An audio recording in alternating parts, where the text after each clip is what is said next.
As the first snowfall of the year hits Rose Hill, we seek haven in the historic Rose Hill Gym. It's Game 3 of the 2025 men's basketball season, and it's 1-1 Fordham hosting 0-2 Wagner, a battle of the boroughs here in the Bronx, getting set for a 7 p.m. tip-off. Joe Henry, pleased to be joined by Chris Carino. Chris, Fordham coming off the definition of a roller coaster week and looking to earn a second straight win today. Yeah, Joe, always a pleasure to be with you. Fordham had a weird week. As you said, a bit of a roller coaster. They come in starting the week, a really disappointing loss to NJIT. That was not only to open the season, but to open Coach Magpio's tenure here in the Bronx. A deflating start. They then had a ring of tough practices through Tuesday, through Wednesday, through Thursday. All of that led to their Friday night matchup with D3's Mount St. Mary's. They won that game by a whole lot of points. 106-37. 74 of those 106 points were scored in the paint. We know that's been a problem or a point of conversation for this team all season long. And just in general, a get-back game, maybe not the highest of competition, but a way to get back just in the right momentum. Absolutely, Chris. The biggest margin of victory in the 124-year program history of Fordham starters out for both sides. We're moments away from tip. It's Jaden Baker, Waskar Cuevas, Nick Jones, Michael Cooper, Ben Basil. For Wagner, Day-Day Reeves, Rick Nutter, Louis Lesmond, or rather Akira Jacobs, Rika Schulte, and Marcus Green. The tip is controlled by Fordham to start us on a Tuesday night on the hardwood. Day-Day Reeves with it deep on the left side of the floor. Reeves kicks it to Rika Schulte on the right wing. Schulte looking for a dribble handoff. He'll find Zarik Nutter. His first touch of the game. He's going to drive the right side, take some contact, miss on the layup, battle for the rebound, controlled by Michael Cooper. Wagner's first possession of the day. A small Wagner squad whose tallest player is just 6'7". A big point of emphasis for these squads will be the rebounding battle. Fordham dominated on the board against Mount St. Mary. That's something to watch for today. Here's Ben Basil, left elbow, kicks it out to Jaden Baker. His triple is flat. Fight for the rebound. Kicked out to Marcus Green, who controls it. Still 0-0, a minute elapsed so far today. Day-Day Reeves cutting the left side of the floor off the top of the glass. Sprawl for the rebound. It's controlled by Wagner. Frenetic play to start us off today. Cuevas working the baseline, kicks back out, thought about going up with it, but finds Jaden Baker on the far side corner. Now left wing, Cooper wide open, drills a three to get the scoring started after a crazy first minute of play. One of the first things I noticed, Joe, as they trot out here, between Ben and him, Baker, who made the three, they are massive bodies out here for the Wagner Seahawks. Big group. They're only 6'7", but they are bulky as Reeves cuts inside and hangs and finishes the two off the glass. As you said, it's not a tall team, but it is a big team, a bulky team. They have some professional bodies out there for the Seahawks. 3-2 Wagner, 90 seconds elapsed in the first half as Day-Day Reeves pokes the ball out of Cuevas' hands on the right wing. It will stay with Wagner, shot clock at 20. Joe, Day-Day Reeves called a defensive menace by his coach Mike Magpio during his PR statement when he committed here to Fordham. Seeing that already here, just how much pressure he can put on the ball, it makes just handling the ball a whole lot harder. It's a Wagner team that's certainly been tested in the ball handling category. Both of the teams they've played, VCU and Seton Hall, have pressed them for 40 straight minutes. So Fordham will look to keep up the on-ball pressure today, and Wagner will have to handle it. Here's Cooper off of the inbound on the right wing, swings it to Nick Jones, his first touch of the day. The scrappy guard steps back into a right wing triple and drills it. They're going to call it a long two to make it 5-3 Wagner, 18-13 to go. Joe, that was smooth. The Harcum College transfer looked extra comfortable taking that step back three. Wagner applies some pressure in the full court. Reeves will break it and give it up to Nutter. Nutter using the off arm to draw some contact. Can't finish off the iron. A tip up from Schulte won't go. And some more solid rebounding from Wagner early on. Joe, that's now two slashing opportunities from Zarik Nutter. He didn't finish, but I like the idea of him trying to get to the rim. Cooper, right wing, thinks about it. Three. He's going to put it on the floor, puts his body into Jacobs, hangs up, misses off the heel, gets his own miss, and puts it back in. Bad work from Fordham there on the glass, but before that, Akira Jacobs doing a nice job on a much bigger player for this team. We've talked about Akira Jacobs maybe being a liability size-wise. Did a good job there. A 7-2 Wagner run to start things off today. Here's Nutter, near side corner. Back to the basket. It's going to kick it out to Jacobs. The ball is tipped by Cooper and stolen. Cooper up ahead. Jones, watch out! Showtime, Nick Jones. If you didn't know that name yet, you better get used to it. This kid can fly. Nick Jones put the exclamation point on that one. Michael Cooper, really active hands defensively the other way to get that ball going the other direction.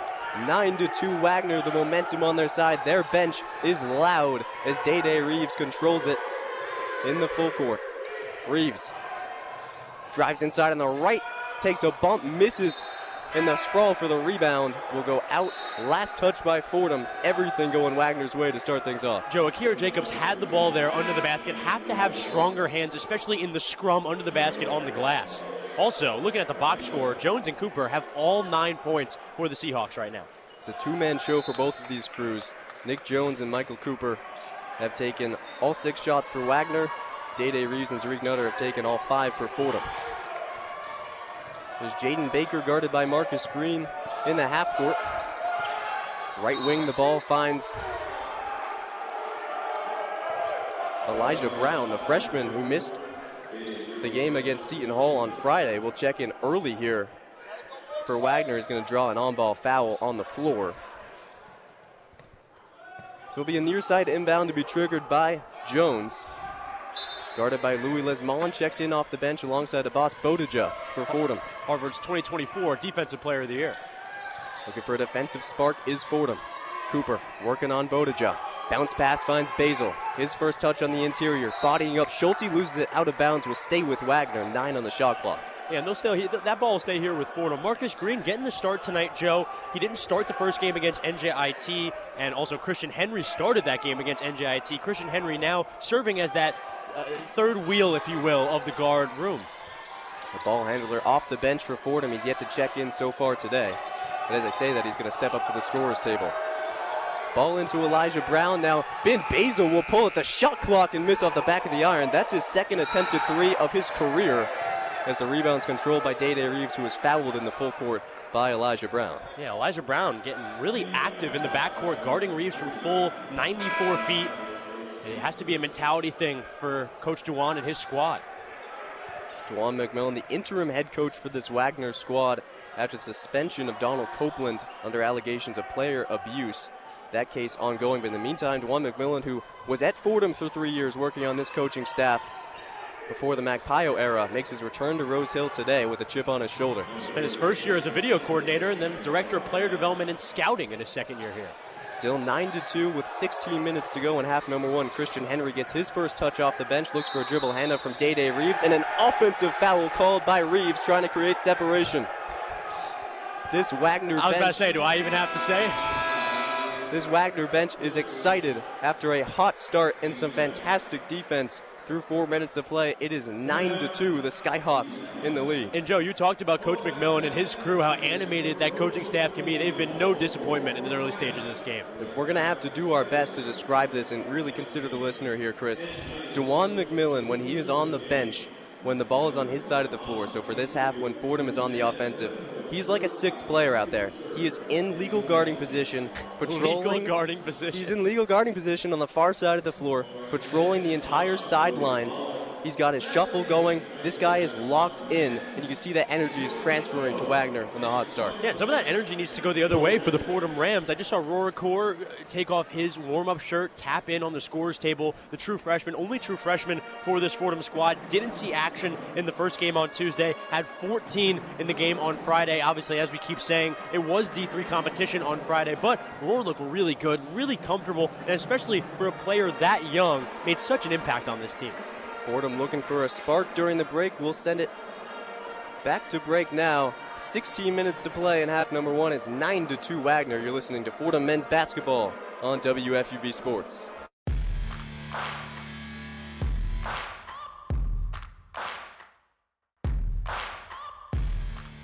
What's up, everyone? I'm Chris Carino. I'm Brendan Shorey. And I'm Tucker Austin. Your Fordham football broadcasters for the 2025 season. Join us every Saturday on 90.7 FM and on WFUV Sports YouTube page for live radio broadcasts of every Fordham football game as the Rams continue their quest to their first Patriot League title since 2014. With a new look offense and veteran leaders on defense, you won't want to miss this. Fordham football, every weekend on WFUV Sports.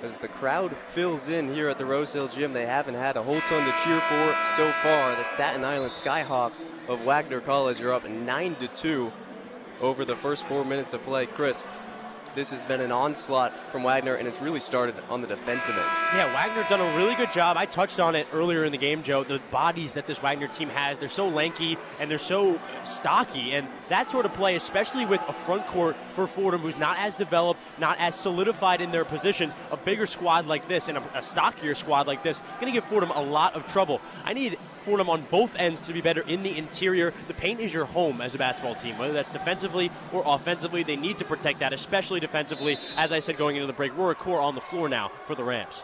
I told you to look out for the rebounding numbers. Already the margin 5-2 in favor of a Wagner team that was out-rebounded by 20 on Friday against Seton Hall. Wow. So Wagner with the ball up 9-2, driving the right baseline as Baker is going to kick it out, and it's stolen by Henry.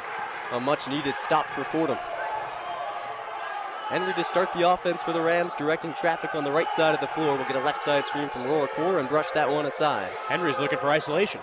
Henry's going to drive the left side of the floor and now kick it out to Day Reeves. Picks it right wing Bodija, thinks about a three, drives right side wide open, can't make it the layup with the left hand. He switched hands late, but he gets an offensive rebound and he puts it back in after some jarring with the Wagner interior. I love that action from a boss.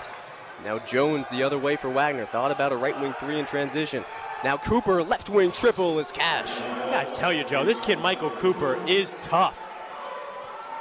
Cooper had just 2 points all game on Friday, got into foul trouble early, as did pretty much the entire Wagner squad. That's something to watch for, too, as Elijah Brown has already committed 2 fouls now in the full court, trying to press up on Day Reeves. He just did so there. Yeah, it's good news for Day Reeves. I want to touch one more time on Michael Cooper. He wears the armband just above the right elbow. Wears number 5, very Ant Edwards-esque, I would say, and plays a similar game, really level to the ground. Doesn't really ever feel like he's off balance, and you saw it there. Stepped right into a three-pointer. Didn't show any hesitation whatsoever. He averaged 13, 6, and 2 last year at Vincennes. It's one of the best JUCO programs in the country, but this Wagner squad really hasn't seen him explode so far this season. They're hoping to get that here. Reeves fouled again, this one against Baker off of the inbound. Eddie Placer comes into the game now for Wagner. The Daytona State transfer, a big part of what Wagner wants to do here. Him and Xavier Finch, both guys we thought would have major parts of this Wagner team. Neither of them even started. 12-4 Wagner to start out here, 14:50 to go in half number 1. Reeves off the inbound, rolling towards his left. Shot fake, gets his defender, cuts inside, draws a ton of contact, misses the layup, no whistles blow, rebound Wagner. Like the sense of no fear there, need to finish though. Here's Baker working the right side, finish, won't go over Bodija. Scrap for the rebound, won by Cooper. Left corner, 3, Jones off the O-board for a triple. I'm laughing. Nick Jones talking to the bench after that 3. The young man showing some confidence in the Rose Hill Gym. You'll see it between Nick Jones and John Awoke. These guys are not afraid of talking to the opposition's bench. Awoke was talking all game on Friday against Seton Hall. It's 15-4 Wagner here through 6 minutes of play. Henry finds a core, left corner 3, got it. Rory Core, not a lot of film on him. I'm assuming the Seahawks aren't super familiar with him, but cannot leave a guy like that wide open. Not only will he make it, he won't hesitate to shoot it as well. Core giving this team an infusion off the bench. Brian Akamu gets his first touch for Wagner. He's going to get it on a give and go. Pump fake, bites on Roar, step through and missed it. Everything but the finish. Long rebound controlled by Lesmond. Now out to Henry in transition. Henry back to Lesmond, who flushes it down. Louis Lesmond showing his hops. Christian Henry with the behind-the-back pass to him in transition for the slam all around, from turning defense to offense, from pretty offense. That was great all around. 5-0 Fordham run, 15-9 Wagner the lead in the ball. 7 minutes elapsed in the first half of play. Bodija nearly gets a steal, and he's the first on the floor here. Scrap for the ball, controlled by Placer's going to try and dig it out. It finds the hands of Roar Core. A turnover and a jump ball forced by Wagner, but the energy has shifted in the favor of Fordham. 2 true freshmen tangled up for the ball there. Nick Jones made a pass inside. I thought he would fire it in, get it to Akamu. Akamu didn't end up getting hands on it. That ball ended up getting loose. Maybe a testament to Nick Jones maybe getting a little overzealous here this evening. It's a Wagner team that's really struggled with turnovers. They've committed 17.5 a game to start the season in their first 2, and they've only forced 10.5 a game. So that's a margin that Fordham really needs to win and win big. and they're starting to turn around here after a really slow start. And Joe, Ryan Pettis, only returner for this Fordham team to play in double-digit games last season. He subs in for the Rams. Day-Day Reeves takes a seat. Ryan Pettis, a lot of great things Magpie has to say about Ryan Pettis, whether it's his shooting, his work ethic, a lot of great things. Wagner with possession off of the tie-up. Baker deep on the right wing, working on Pettis. Great active work here from Pettis. Awoke checked into the game, gives it up. Akonmu's triple off the back heel, rebounded by Pettis. Ryan Pettis, fantastic defensive possession. On the ball, fantastic, and grabbed the rebound. Henry the other way for Fordham, trailing by 6 early on. Henry, step back, straightaway three. Can't hit it. Offensive rebound. Akor goes right back up and puts it in. Roar Akor, the only true freshman on this roster, getting busy under the basket. 15-11, Wagner the lead in the ball, but a 7-0 run engineered by Fordham, turning defense into offense. Coach Magpie got to be pumped up seeing his true freshman getting down and getting dirty. Xavier Fitch, his first true touch of the game on the left corner. Ball swings to the right side for Baker. Akonmu, dribble handoff, Baker. Baker tries for a jumper, has to give it up. Akonmu inside, working on Bodija, kisses it off the glass to end the Fordham run. Akonmu, that was pretty. A timeout taken after that bucket. That was a really pretty hook shot. Ryan Pettis played great defense, but as we always say, Joe, great offense beats great defense any day of the week. 17-11, Wagner, as Dwan McMillan emphatically calls for a timeout with 12:05 left to go. Chris, what have you seen in this Fordham run these past few minutes to get it close? Well, Joe, plainly I've seen an energy. There's been an energy shift, as you said earlier in the half. We especially saw it on the tie-up between Roar Akor and their freshman, Nick Jones. It seemed that Fordham was a little sluggish coming into this one, didn't have a ton of energy. They weren't getting down the floor quick enough. It seemed to get mundane defensively and offensively, and there just seemed to be a bit of a momentum shift. I don't know if that was necessarily anything tangible on the floor. Coach Magpie did make some lineup moves, but it did seem at a certain point a few minutes ago a real tide had turned. This Fordham team was down 9-2, I believe. They've come back. That lead hasn't really changed, but the momentum of the game most definitely has changed. Well, with 12:05 left on the first half clock, it's 17-11 Wagner. The team's in the huddle, and we'll kick it across the street to the Rose Hill Studios, where Ethan Bess has a one-on-one scoreboard update. The one-on-one scoreboard.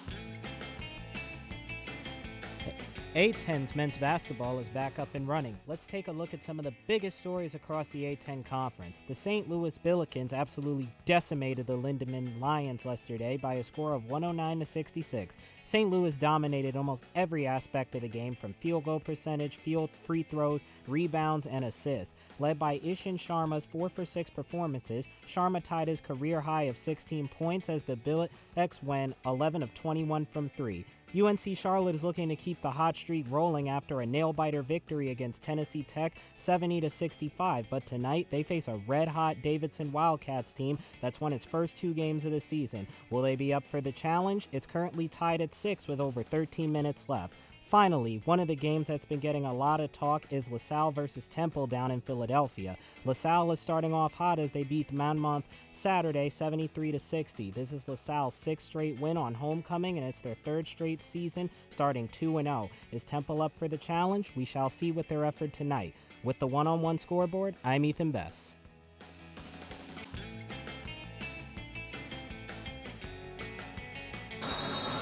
Thank you, Ethan. Good to check in on the A-10 through a week of play. A really hot start for most of this conference. And Chris, it's 17-11 Wagner. They were up 15-4, but a little Fordham run has made it a 6-point game with 12:05 left to play, and the punch has come from some unlikely candidates. Yeah, some unlikely candidates. 2 guys who came off the bench have really stuck out to me so far this evening, whether it was Roar Akor, the only true freshman for this Fordham team. He's been fantastic. Whether it's been defensively, he's been active inside. Fordham really needs that help on the interior, and offensively, he has just been fantastic. Whether it's getting inside, cutting to the rim, staying under the basket for offensive glass opportunities, or, as we saw in the left corner over here, he can hit a 3, and hit a 3 when he's open. The other guy who really stuck out to me was Ryan Pettis. Ryan Pettis, one of the only true returners from this Fordham team that got time last year during that season. It seemed that he has had a fantastic summer. It seems him and Coach Magpaio really tight, and whether it's been his really good shooting in practice or his really hard work he's put in over the summer, it seems he's really established a confidence and established a respect in this program, and he's getting more more minutes, and he's using them very wisely. Defensively, even on this last possession we just saw, he was fantastic. So active, so persistent, and so aggressive. Exactly what this Fordham team needs. Entering a pivotal stretch here after a little Fordham run. How will Fordham respond to that Wagner make that forced a timeout?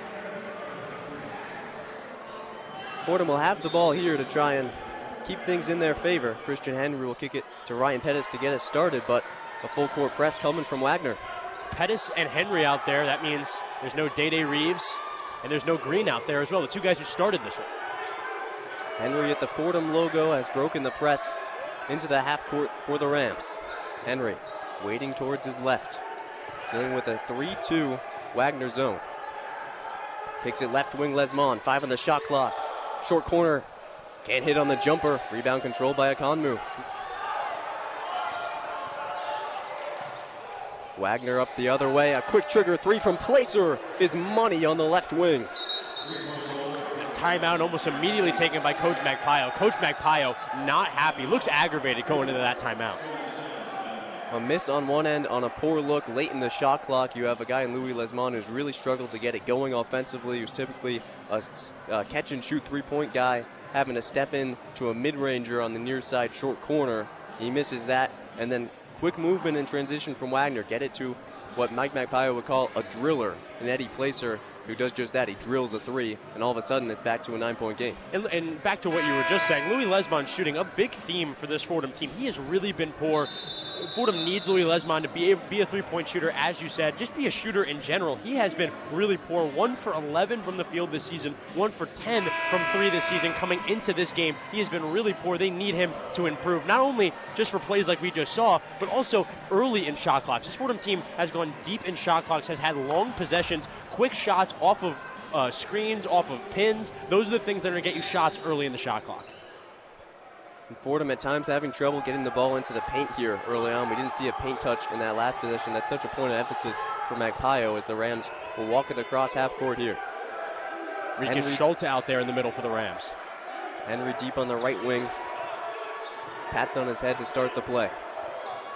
And the F of the Fordham logo, bounce pass finds Day Reeves. 10 on the shot clock, Lesmond. Back to Reeves. Now left wing Henry has to drive quick here on the baseline, draws contact. The ball swirls out of the rim, but 2 shots to the line impending for Christian Henry. Truly went in and out. That ball looked like it should have went in for all intensive purposes. Really good stuff from both Fordham guards there. Day Reeves showing unselfishness, seeing Christian Henry had a lane to go down, and Christian Henry using it. Another good sign for this Fordham team. Fordham needs their guards to be aggressive, attack the rim. That just opens up everything else in the offense. Absolutely. This is a guy in Henry who loves slashing to the rim and got fouled a ton last year at Eastern Michigan. He averaged 4.5 free throw attempts per game. We've seen that out of Zarik Nutter, too. I don't know what we classify him as. I don't know if he's a forward, a guard. He also, another player, really good at slashing, getting to the rim, opening up opportunities offensively around him. One point of concern for Henry, though, just a 68.8% free throw shooter. He misses on the first. The back end hits off the front iron and in to split the pair. He slaps at both his hips after that play. Not happy with himself splitting 2 at the line. 20-12, Wagner the lead in the ball. 9 minutes elapsed in the first half as Placer will take point guard duties for Wagner. Dribble handoff finds Cuevas. Now it's Fitch on the right wing, guarded by Schulte. Placer trying to work on Day Reeves on the left wing. Swings a pass for Cooper.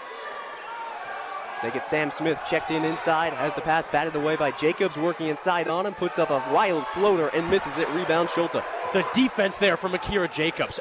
Working on a bigger player. As I said earlier, his size is a problem. It was not a problem there. Now Henry the other way, finishing the layup through some contact. And Fordham trying to get back in the rhythm here offensively. Cannot stress how good Akira Jacobs has been defensively. If he can hold and maintain these bigger forwards, not only here, but in the A-10, it could be major good things for this Fordham team. It's a big question mark coming into the season. Akira Jacobs' defense on the interior for a Fordham team that's rather small compared to most A-10 clubs, but has the height advantage today. Wagner the other end. Here's a Woke step back at the free throw line. Errant with the shot off the right of the backboard. Well, there was Akira on the last player, Christian Henry there. Fordham doing a great job with their hands, getting it in faces and in front of balls on the other end of the court, not letting anything easy happen for Wagner offensively. Halfway through the first half, it's 20-14 Wagner. But Fordham with the ball. Day Reeves, left to right crossover dribble, hangs and is blocked by Smith. Wagner moving it in transition. Cuevas, right corner awoke, guarded tightly by Henry. They're moving fast. Fitch on the left wing, guarded by Jacobs. Gonna kick it back out to Placer at the top of the key. A wild pass to the corner, caught by Awoke, steps into a 16-footer and drills it. Really helps out Wagner. They needed a bucket. They were starting to lose the dominance they had on this game. They reestablished it there with that bucket, going back up 8. 22-14, 9-10 to go in half number 1. Henry bounce pass finds Jacob on the left wing. Back to Henry, top of the key. Finds Reeves. 10 on the shot clock for Henry. Straight away, takes a right side screen from Schulte. Henry lobs it inside. Schulte wide open. Pump fake gets blocked on the way up, but a foul called on Xavier Fitch, who was late in rotation. A decent result at the end of that possession, Joe, but this Fordham offense really stagnant. It is not as free-flowing as I would like it to be, not as free-flowing as it needs to be successful. Seems to be a lot of hesitation, especially from the guard play. That needs to dissipate. Taking a long time to get the ball into the paint. They do so eventually, and we see the result. They're going to get 2 shots at the line. Schulte's first of 2 is in off the rim and the backboard. That's something that Matt Pio harps on. You got to get the ball in the paint, especially against these smaller teams. Fordham really hasn't done an excellent job of doing so far. The shot diet's been decent. They're 6 of 15 so far, so a 40% clip and just 2 three-point attempts. But it feels like in some of these later possessions, they've taken 20 seconds to get the ball on the inside. It just can't happen. Yeah, and you can see the emphasis they're putting on getting inside. It's just a bit of a hesitation there. Schulte misses on the second. 22-15 Wagner. 8:45 to go in the first half. Fordham looks really good defensively right now. Just Cooper with it, checked in for Wagner, finds Nick Jones. He'll get it back in the left wing, thinks about a 3, working on Jacobs, takes some contact inside, puts up a wild shot, batted out of bounds, and will stay with Wagner. Joe, they're denying guys off the ball, they're denying guys on the ball. This Fordham defense really active right now. A lot of good signs for Fordham fans. It's more good defense from Akira Jacobs on the perimeter there. Definitely. Wagner will retain possession with 9 on the shot clock. Right side baseline inbound loading. Akira's been excelling defensively all over. Inside, perimeter, everywhere. Baker, the inbound man, throws a wild pass right into the hands of Zarik Nutter. A poor turnover there. The other way is Reeves. Reeves streaking to the cup. Rejected. Oh, Nick Jones got up for that one and swatted it back to half court, where Zarik Nutter will control. Nutter trying to get one back, and he will. And Nutter unsuccessful the first couple times, slashing the basket. Successful there. Day Reeves needs to pass that ball. Too many guys open to go up. 3 guys contested at the rim. 5-point game, 22-17. 8 minutes to go in half number 1. Michael Cooper looking for a dribble handoff with Jaden Baker. He won't have it. Guarded tightly by Akira Jacobs. Gives it up to Eddie Placer. Now back to Cooper on the left wing. Dribble handoff Jones. He's been a star so far. Gives it up Ben Basil. 7 on the shot clock. Placer, right wing triple. An air ball through some contact. Rebound Nutter, no whistle. Nutter pushing it all the way in transition. It gets tied up by the neck and goes crashing to the floor. A foul called. Zarik Nutter, 6'7", 210. He moves way too fast for a guy who's 6'7", 210. He is flying across the floor. He did miss a wide open Day Reeves leaking out in transition, but he takes it all the way, draws a foul, and that's where we hit the under 8 media timeout.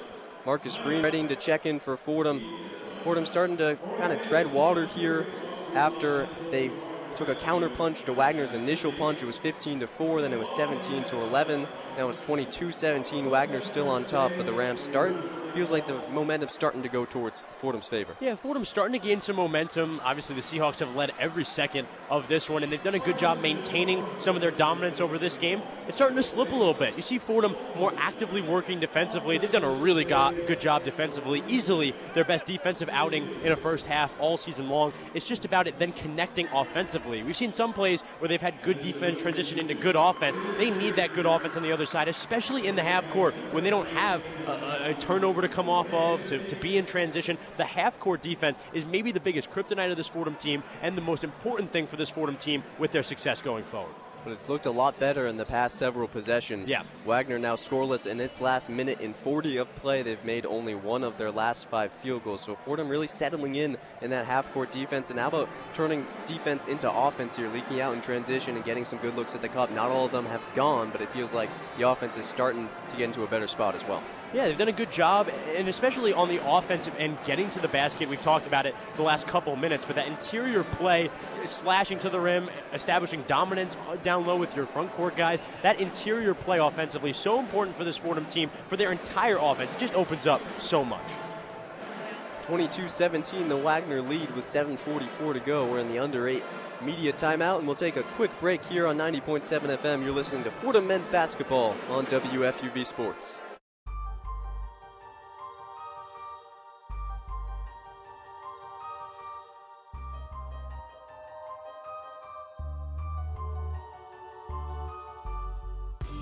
What's up, everyone? I'm Brendan Shorey. And I'm Joe Henry, your 2025 New York Jets beat reporters. Follow along with us every Sunday as we cover and analyze all things JETS. With a new quarterback at the helm, can Aaron Glenn right the ship and cause chaos in the AFC East? Stay updated every week with game updates and recaps from @Brendan_Shorey and @JoeHenry_4 on X. WFUV, your home for Jets football.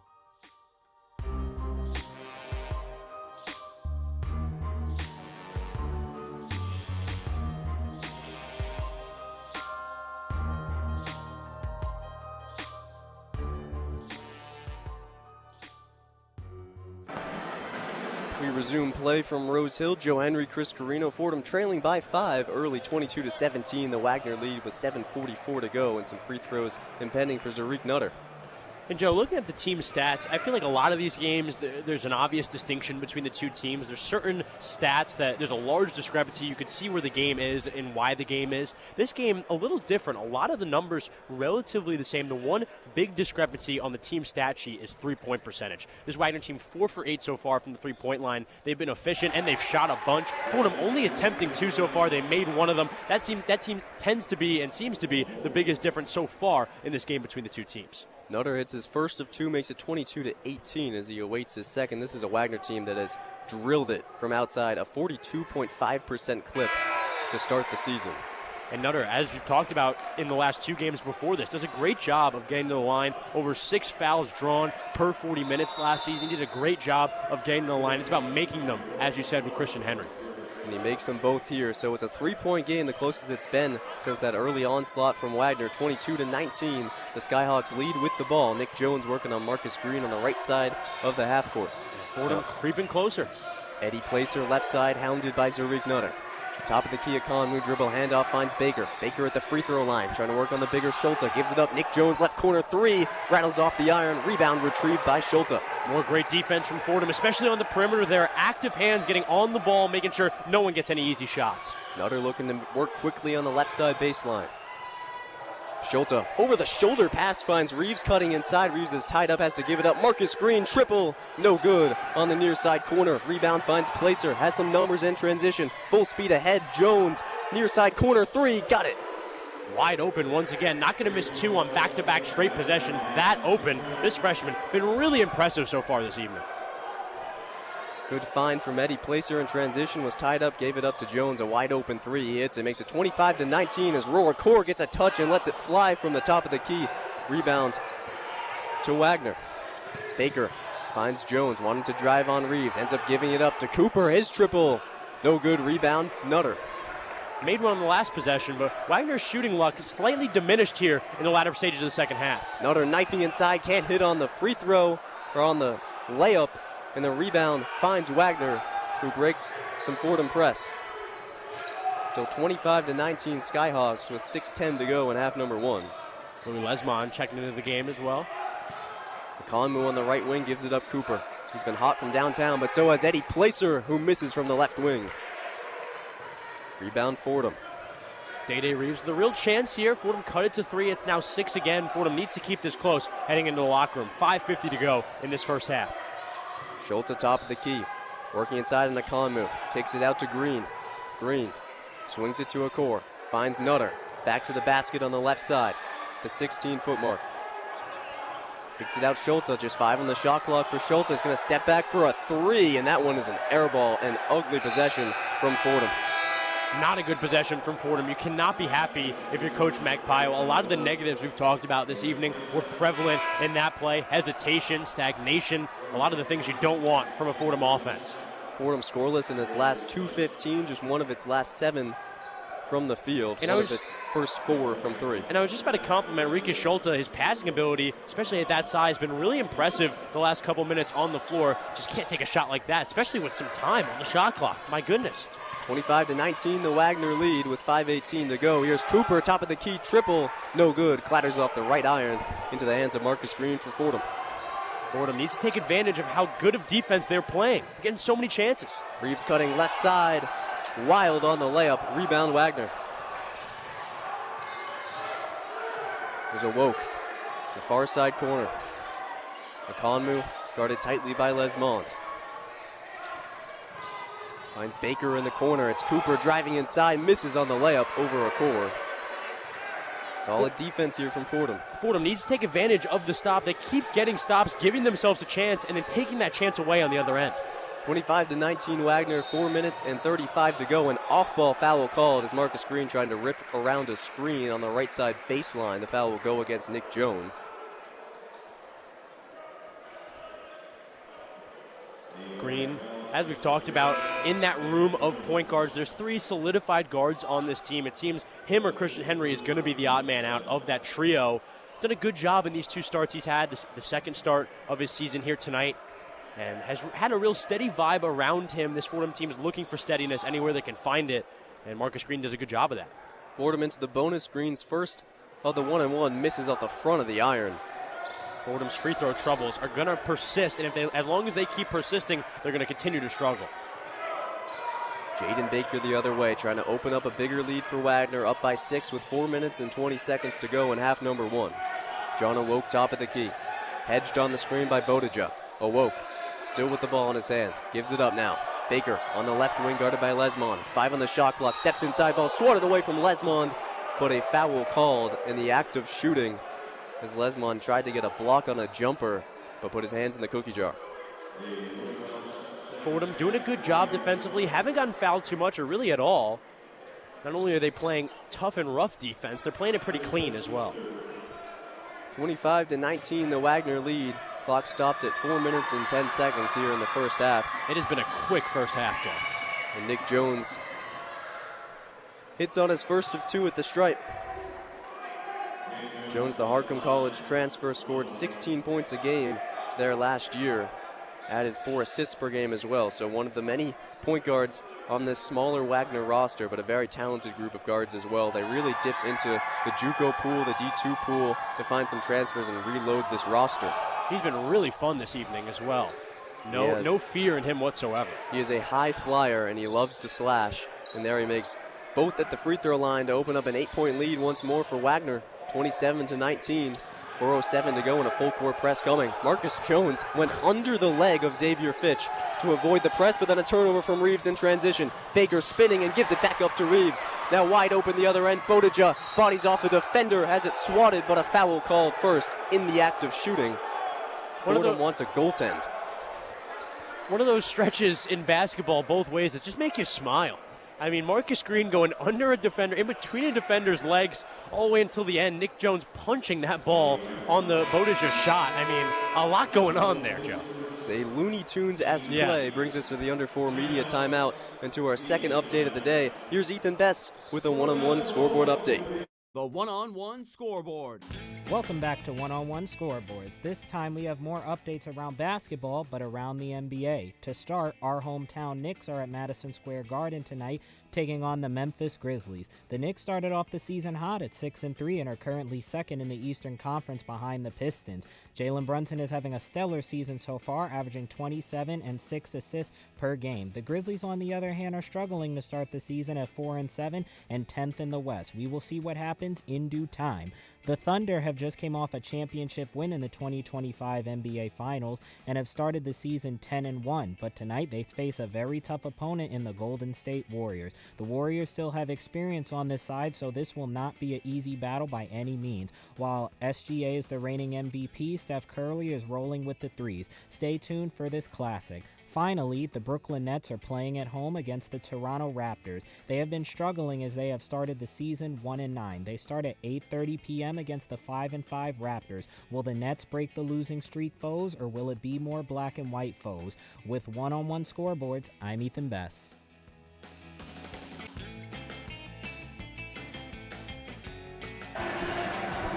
Thank you, Ethan. Joe Henry, Chris Carino back in the Rose Hill Gym with 3:55 to go on the first half clock. It's 27-19 Wagner and Chris. The Skyhawks have controlled this first half in just about every way. They've controlled this first half, and I talked about it earlier. I brought up an analogy earlier. I really feel it rings true. Fordham has given themselves a chance defensively, whether it's their effort or how they're moving, their cohesion. They've really done a good job of giving themselves a chance defensively. What happens when they go on the other side of the court is that chance they take that chance away from themselves. Fordham has really made an effort defensively here tonight. Offensively, they've just struggled. It's plain as that. They have struggled. 31% from the field. They're 7 for 22, 1 for 4 from 3. Their shooting needs to get better. It's really hard to win a basketball game 31% from the field, and their defensive effort, as I said, has been really good, but without the offense, can't really do much about it. Wagner winning at the three-point line. This team is ranked 24th in the nation entering today in three-point percentage, and they're also shooting a lot in a high volume so far. They are 5 for 13 from 3. That's 13 of their 25 shot attempts on the day, so over half of their shots have been threes for Fordham. They've only attempted 4 of their 22 from beyond the arc. And 9 more three-point shot attempts than the Fordham Rams as well. Fordham Rams only taking 4. This Fordham team doesn't have the three-point X factor, I would say, but they still shoot them a decent amount. A low number for Fordham. 3:55 to go in the first half. Boss Bodija at the stripe makes his first, rattles around the iron and in. It's a little uncharacteristic for a Mike Magpio team. Only 6% of teams at the D1 level took less shots at the rim than UC Riverside did last season. So typically a perimeter-heavy offense, but their focus has been on the interior to start the season as Bodija hits on both, makes it a 6-point game with 3 minutes and 50 seconds to go. And Joe, I think it has to do with the tools available. Coach Magpio knows his roster, knows the guys he has out there. Not going to force these guys to be something they aren't. Jaden Baker checked just a step inside the half-court line by Day-Day Reeves, harassing him on the perimeter. Here's Ben Basil looking for a dribble handoff. Loses it momentarily, regains it with 8 on the shot clock. Kicks out to Xavier Fitch, guarded well by Aurora Core. On the right elbow, trying to knife and make some space. 3 on the shot clock, hoists up a shot and is fouled by a Core with just 2 on the shot clock to earn himself 2 free throws. And Joe, the Seahawks got lucky at the end of that possession. That possession looked a lot like the Fordham Rams. A lot of hesitancy, not a lot of decisive decision-making for them. Seemed to be a bit of a lost possession, and Wagner gets bailed out right at the end. It's fantastic defense from the freshman Okor, really the whole way through on ball, but then he got a little too aggressive. You have to know the situation. There's 3 seconds on the shot clock. You don't need a turnover there. Just force him to take a really difficult turnaround jumper from the right elbow. And Rohr has been so mature in the role he's had, as I've said, the only true freshman on this roster, but sometimes, Joe, freshman gonna freshman. Freshman gonna freshman, Chris. Xavier Fitch, the only returning freshman from last year's Wagner squad at the line. He misses on his first of 2. Good stuff there, Joe. Good Thank stuff. you. And he misses on them both. Ball don't lie for Fordham, as Christian Henry will work it up for the Rams. Down by 6 with 3 minutes and 19 seconds to go in half number 1. Really intrigued by this Fordham group they have out there. Henry, Lesmond, Bodija, Reeves, and Rohr. Reeves playing a little bit of an off-ball guard, more of his bread and butter from his old college Coach years. McMillan double teaming from the sideline as well. Christian Henry on the far sideline, guarded by a Wagner defender and Coach McMillan. He's going to get it back. A corner triple is no good. He stepped on the sideline. And you have to think DeJuan McMillan affected that shot, Chris. Joe, I can't. It's hard for me to think Coach McMillan hasn't got an opposing player upset. He straight up just ran out on the floor in front of Christian Henry after that play. Coach McMillan, the rest of his team doesn't need energy. Coach McMillan has all the energy his entire team needs. Big key for Wagner is they've started pretty much every game they've played hot. Can you sustain that for 40 minutes? That's what DeJuan McMillan talks about. This team had a lead against VCU and Seton Hall entering the half. They lost both of those games. Of course, really good teams they were playing against. Now they have a lead once more. Here's a Woke on the right elbow, guarded by Lesmond. Will loop a pass far side corner Guarded well is Fitch, trying to work in on Henry. Finds Sam Smith, now near side corner Jones, swinging it all the way around the perimeter. Step into a fadeaway for John Woke is good. I mean, that's good offense, Joe. The ball movement was just ridiculous. There was such good ball movement, the Wagner bench stood up at one point. A fantastic possession for Wagner, and a good job of reestablishing their dominance, going back up 8. Wagner playing hot potato to make it 29-21 with 2:15 to go in the first half. Here's Akira Jacobs, spot up triple is cash. That is such a big shot for Fordham. Not only the shot itself, but Akira Jacobs, the lack of hesitation, the catch, the shoot, it was all fantastic. If he can continue to keep that in the toolbox, so big for the Rams. Akira Jacobs splashes his first 3 of the season. The sharpshooter from Hawaii College the past couple of years, coming to the Bronx and finally making his first from distance to make it a 5-point game with 2 minutes to go. It's 29-24. Wagner the lead in the ball. Awoke, guarded by Henry, takes a left side screen, loops a pass into Smith. He finds a cutting Fitch who slams it down with 2 hands. I mean, that's active offense. Active offense. Whether it was Sam Smith on the pass or the jam, everybody moving, everyone trying to get better. 31-24 Wagner, 1 minute and 40 seconds to go and half number 1. Reeves kicks it out, Jacobs thinks about a 3, drives the right side, wild, and drawing a blocking foul. They say it's not in the act of shooting for Akira Jacobs. And Joe, Sam Smith out last game against Seton Hall for this Wagner team. He had 16 points in the opening game of this season against VCU. He's another big body for this Wagner team. We talked about their lack of size. He does a good job of bringing that size and the height to this Fordham team. To the Wagner team. So Fordham still in the bonus, so Jacobs will go to the line. The Rams down by 7. 31-24 with 1 minute and 34 to go in half number 1. And Joe, whether it's Abbas Bodejo who just took a seat, or it's Akira Jacobs, or it's Rikas Schulte, it's interesting to see how this Fordham team uses 2 big men. Right now they're using Akira Jacobs and Rikas Schulte, how the 2 men play off each other, how they play with each other, really important for this Fordham team. We've talked about how important that interior defense and offense is for this team. Jacobs misses on his first of 2, so it was a shooting foul. He'll get a second try here with the Rams down by 7. Fordham needs to make their free throws.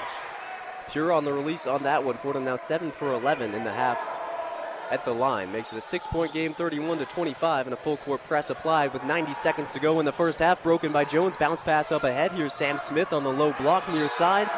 Aarons with the pass, hits off of the knee of Xavier Fitch, and a good turnover forced by Fordham. Fordham getting some luck on the other end. They needed it. A crucial 90 seconds to decide what the mood is when these 2 teams enter the locker room. 31-25 Wagner, 1 minute and 26 to go in half number 1. And back to what you just said, Joe, only 4 free throws for the Seahawk team. Fordham doing a good job staying disciplined defensively while also still playing really hard. Skyhawks applying that zone press in the full court. Henry will break it and get into the half court for Fordham. Reeves deep on the right wing, double team momentarily, kicks it back out to Henry. Now left wing Pettis, 10 on the shot clock for Henry. Right wing Reeves, inside Schulte, 8 seconds for Schulte. Back to the basket, finds Henry at the logo with 4 seconds to shoot. Steps into a deep 3 and misses off the right of the iron. That is great defense from McMillan's crew. Showing as much energy as their head coach on that possession. And the ball only gets inside the perimeter once in a 30-second possession for Fordham. 31-25 Wagner, 43 ticks to go and half number 1. Fitch, a deep triple. No good off the right of the iron. Rebound Pettis. Fordham locked down last possession offensively. They need to be able to move around off the ball and connect passes. Not enough passing for this Fordham offense. Henry across the timeline for Fordham. 25 on the game clock, 17 now on the shot clock. Henry waiting towards his left. Tries to cut inside, gets hit in the eye and passes it out to Jacobs. 10 on the shot clock. Schulte, top of the key. Handoff for Pettis. Left wing Reeves, his triple. No good. Rebound. Controlled by Wagner, foul on the floor. It's going to stay with Fordham. They're going to call it an over the back with 10 seconds to go on the game clock. Fordham a little bit bailed out there. Another not great possession offensively. Just not a lot of cohesion with this group. It seems like 5 individuals out there offensively instead of one collective unit. They do a good job of getting something productive out of it at the end. Rikas Schulte going to the line. Credit Schulte with the offensive board. The foul credited to John Awoke, who has 2 personal fouls. Now Wagner as a team has 10 to Fordham's 4. Schulte hits on his first of 2, makes it a 5-point game. Again, just 10 seconds flat on the game clock in half number 1. And Abbas Bodija checking back in for the last 10 seconds of this half, looking for some defense on this final possession. Will take out Akira Jacobs as Schulte waits his second of 2, trying to make it a 4-point game before half. Fordham getting better at the line, 8 for 12 now on the half. Free throw line so important for this Fordham team. It feels like a game where every point is going to matter down the stretch. Schulte misses on his second of 2. Rebound retrieved by Wagner. 7 on the shot clock. Here comes Baker, streaking down the right side of the floor, hanging, swatted away by Pettis, out of bounds with 2.2 to go. Still a real opportunity for a shot here. 2 seconds. They're going to have it under their own basket. Wagner going to want to go up more than 5. They've seemed to play better than only going up 5 going into halftime here. The near side baseline, just a foot onto the sideline away from the baseline. Louis Lesmond, Roar Core, subbing in for the last possession. Last 2 seconds here of the half. Christian Henry will take a seat along with Day Reeves. 2.2 to go for Wagner. Jaden Baker to be the inbounder will be checked by the lengthy Roar Core. A core great for defending inbounds. So lanky. 2.2 to go. Baker lobs it up, retrieved by Lesmond. A half-court heave at the buzzer. No good off the glass. And that's how the first half will end. All things considered, Joe, not a terrible half for Fordham. They were outplayed for the majority of that half. It was a defensive initiative they took halfway through that half. They really locked in defensively, really gave themselves a chance. But as we said all half, Joe, those offensive problems continue to persist. They're going to need to shoot the ball better in the second half if they want a victory at all, or to keep this game close. 31-26, the Wagner lead. I think the biggest stat that jumps out at you, a Wagner team that was doubled up on the glass against Seton Hall last Friday is winning the rebound battle outright, 20-18. They had 20 rebounds all game against Seton Hall. They have 20 and a half against a bigger Fordham team. Yeah, and whether it's Abbas Bodija, Rikas Schulte, Akira Jacobs, all the front court players for this Fordham team need to make an initiative on the glass, whether that's offensively, getting yourselves more chances on the offensive end, or it's defensively not letting this Wagner team get extra chances and turning defense into offense. That's something Fordham needs to do and needs to do at a high level. So with great energy on the glass and at the perimeter, Wagner will take a 31-26 lead into halftime. Chris, your final thoughts on the half? Yeah, final thing going into the half, Zariq Nutter walking into the locker room with a bit of a limp, needed help from a trainer. He obviously a big part of this Fordham team, did a great job with 16 points, 8 rebounds off the bench last week. We'll monitor and continue to see what he'll do in the second half. 20 minutes gone, 20 to go. The score at the half, it's Wagner 31, Fordham 26. But don't go anywhere. We'll take the trip across the street to the Rose Hill Studios for a one-on-one halftime show where Mary Hannah Gallagher and Ethan Bess have more. The one-on-one halftime report. Hello. Before we get into this first half of gameplay between Fordham and Wagner, Chris Carino and Joe Henry had the chance to talk to Fordham head coach Mike Magpayo before today's game. Let's see what he had to say. Coach, quite a journey for your team last week, a disappointing start and then a tough round of practices throughout the week leading into one of the biggest wins in program history. Can you just talk about what you learned about your program last week, just in general? Yeah, I think that right now, I think we had to look that one in the mirror and say that's not the standard, and that's not at all the kind of performance that we expect to put out there, especially at Rose Hill. I think the response was very good from the team. They answered the bell. And I think that Friday night's game, although a different level of competition, just showed the guys were willing to play selflessly and play for each other. And we'll really be needing that tonight against a team that's coming in here just playing with a lot of confidence, a lot of purpose. You talked about the intensity level, the response in those 2 days of practice after Tuesday. What were the last 3 days like practicing, getting ready for this game? Yeah, I think that, those are always tricky ones because we're practicing on a Sunday and there was a couple birthdays, mine and Coach Hamill's. And so, you're trying to keep that same edge. And that's really what I've been preaching is just like we need to have an edge.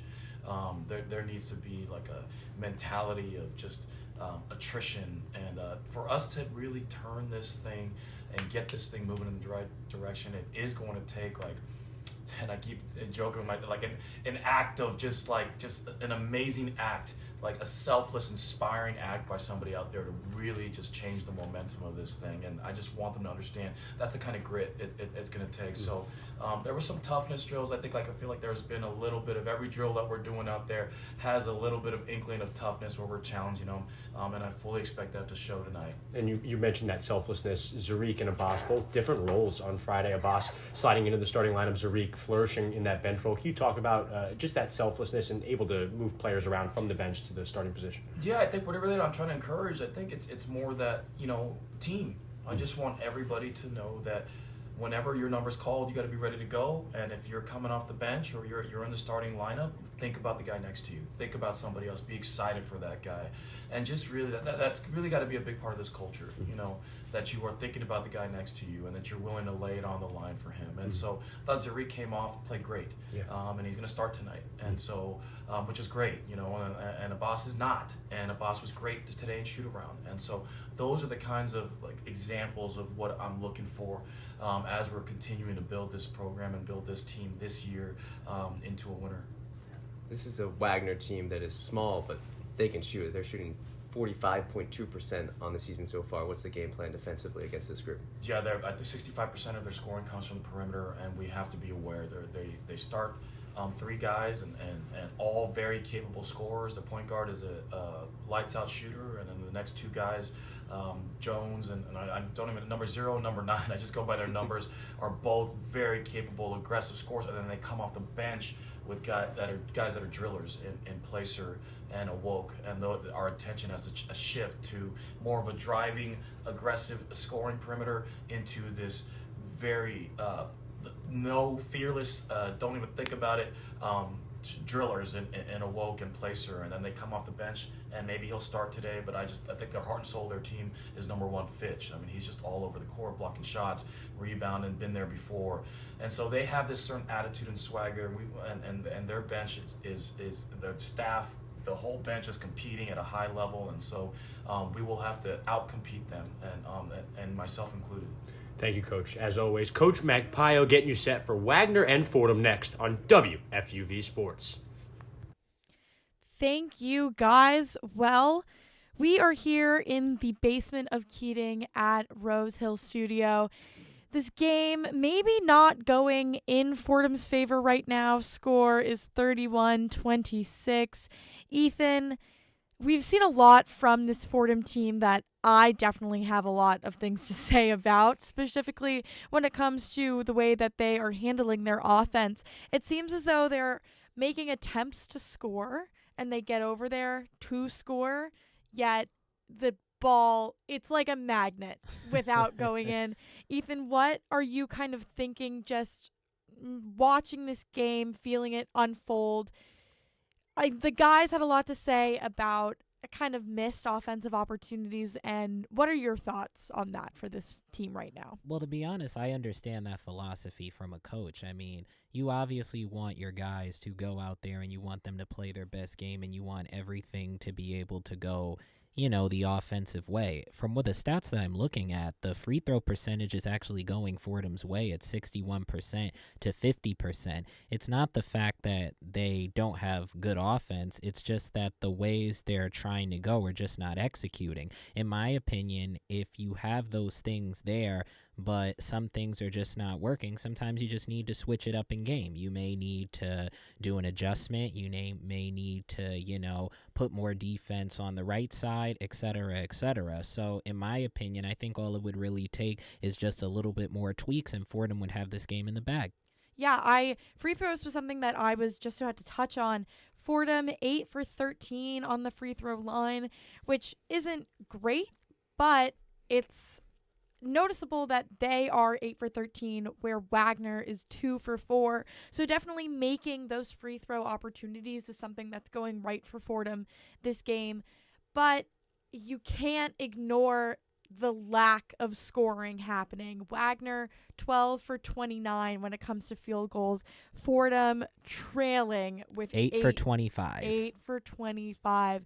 Not numbers that you want to see. I think that they're watching this game, I had the game pulled up on my laptop. I'd been tuning in. Watching this game, you could see that when Fordham was in the circle, when they were up by that basket, they were making really good efforts. And even all of the previous games that I have been able to go to or watch, you see that Fordham, it's not a lack of effort when it comes to the basket. It's just a lack of finding the hoop and getting that ball in there. But do you think that this is Wagner being defensively superior to Fordham this game, or do you think it's just a series of missed opportunities? To be honest, I think two things can be true at the same time. It can be that Wagner is defensively superior this game, and it's also that Fordham has had some missed opportunities. I lean more towards the missed opportunities because of the fact that the game is so close. I personally believe that there are some defenses on Wagner's side that could be exploited because Fordham is only down by 5 points right now, and even though they're shooting 8 for 25, they're still within 5. Yeah. There is definitely an area of exploitation within Wagner's defense that could literally be punched through. And I feel like once Fordham is able to find that, then they could run away with this thing in the second half. Your thoughts? I totally agree with that. And I think the fact that Fordham is 8 for 25 does show that there are still 25 missed opportunities. It's not that Wagner has kept them away from the hoop. It's just that Fordham hasn't been able to get in and be able to score.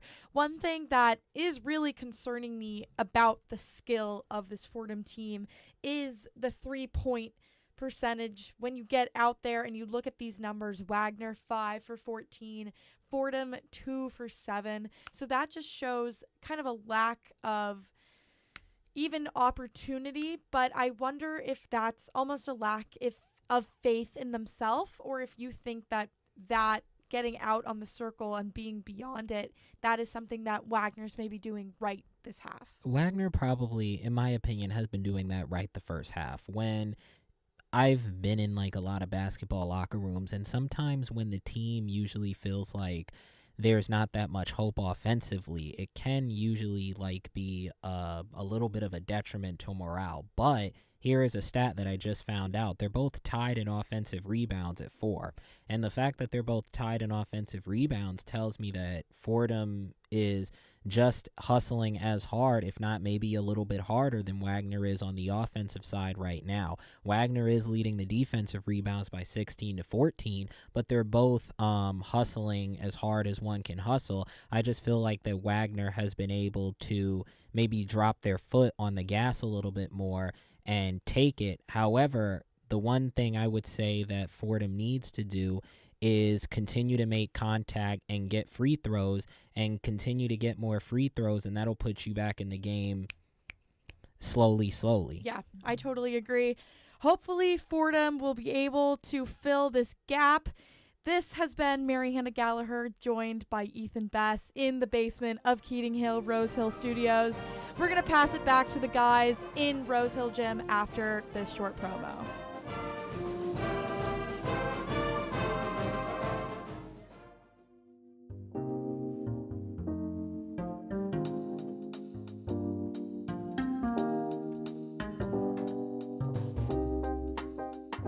I'm Kurt Sippel, telling you to tune into One on One, New York's longest-running sports call-in show. Catch us live every Saturday on our WFUV Sports YouTube Live from 11 a.m. to 2 p.m., and later on 90.7 WFUV from 11 p.m. to 2 a.m. We break down the week's latest headlines with our collection of tri-state area beat reporters, along with interviews with your favorite athletes and media personalities. WFUV is your home to talk all things New York sports.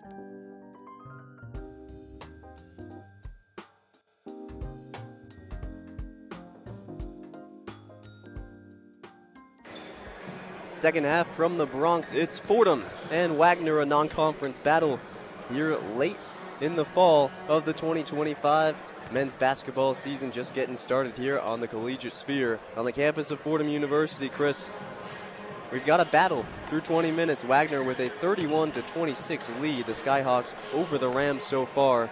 And Chris, it feels like between Wagner winning the battle on the glass, being the first on the floor on a lot of these loose balls, and spraying it much better than Fordham from deep. They just were dominant in many aspects for this entire first half. Yeah, Joe, Wagner played well in that first half. Nonetheless, it was a disappointing half for the Fordham Rams. The Fordham Rams wanted to play better in that first half. It did seem in the latter half of the first half, their defense got a lot better. The defensive effort got a lot better. It was about as good a defensive effort as I've seen from this team all season. The problem is, as we said during the break, the other side of the court. Offensively, this team is having trouble scoring the ball. Their field goal percentage, 8 for 25, 32% from the field, 2 of 7 from the three-point line. They can do as much as they want on defense. They can put in as much effort as they want on defense. But if they're not going to do it on the other side of the court, it's going to be really hard to win.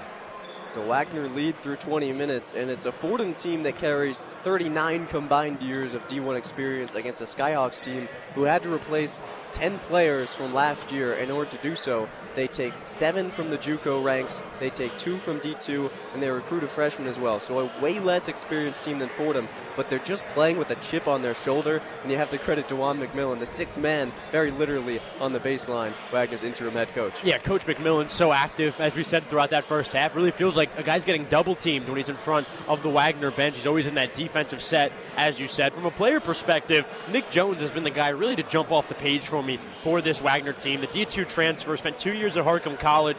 He now, in that first half, had 14 points, and it didn't feel like 14. It felt like more. It felt like he had such a pulse on the game, not only on the defensive end, where he was showing a lot of effort, but offensively, whether it was shooting the three or attacking the basket. He seems to be one of the major contributors for this Wagner team, maybe the biggest reason for their success in that first half.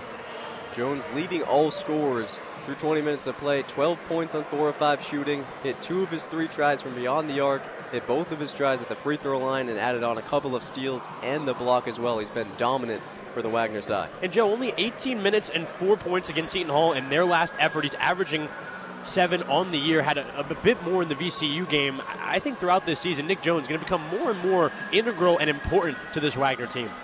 And on the Fordham side, 26 points spread out among 7 different players, or make it 8 different players. Louis Lesmond has 2, Christian Henry has 3. Roar Core is leading all scorers on the Fordham side with just 5. Abbas Bodija has 4, Day-Day Reeves 2, Akira Jacobs and Tariq Nutter each have 4, and then Rika Schulte has 2.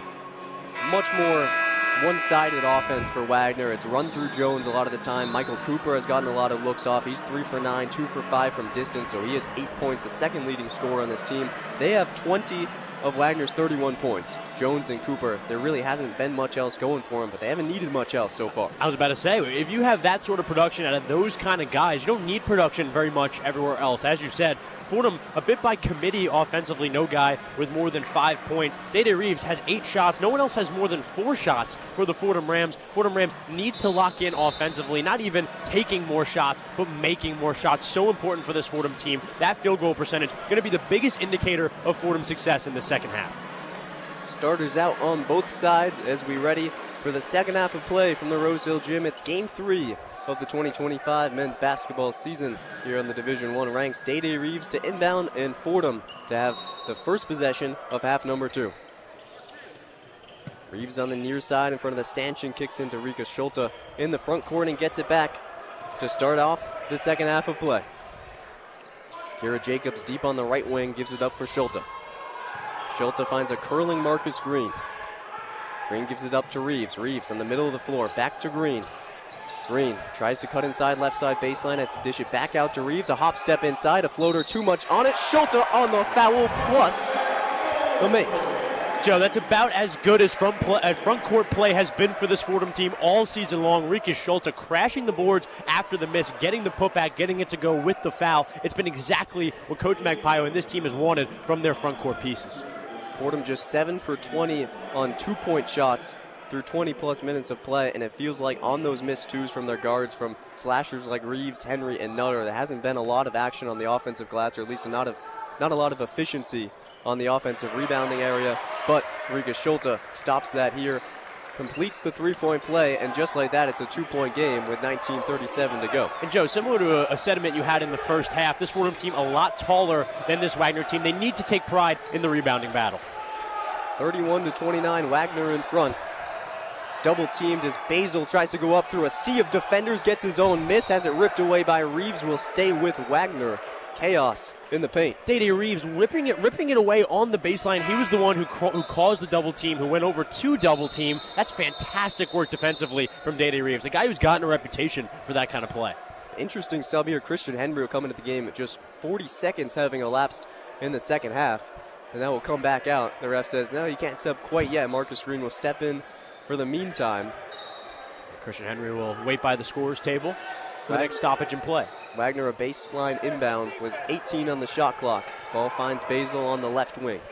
Guarded by Schulte. Bounce pass finds Jones, cutting the left baseline, hanging in the air, and making a shot that hit off the rim 4 times before trickling in. That's about as good as it gets from guard play in college basketball, cutting to the rim with a fantastic cut, and then taking on a body way bigger than yours and still finishing. Impressive. Jacobs, far side corner, triple is cash. Kira Jacobs, his second 3 of the evening. That three-point aspect of his game makes him so much more versatile. Jacobs finally heating up from distance. 33-32, the closest this game has been since it started.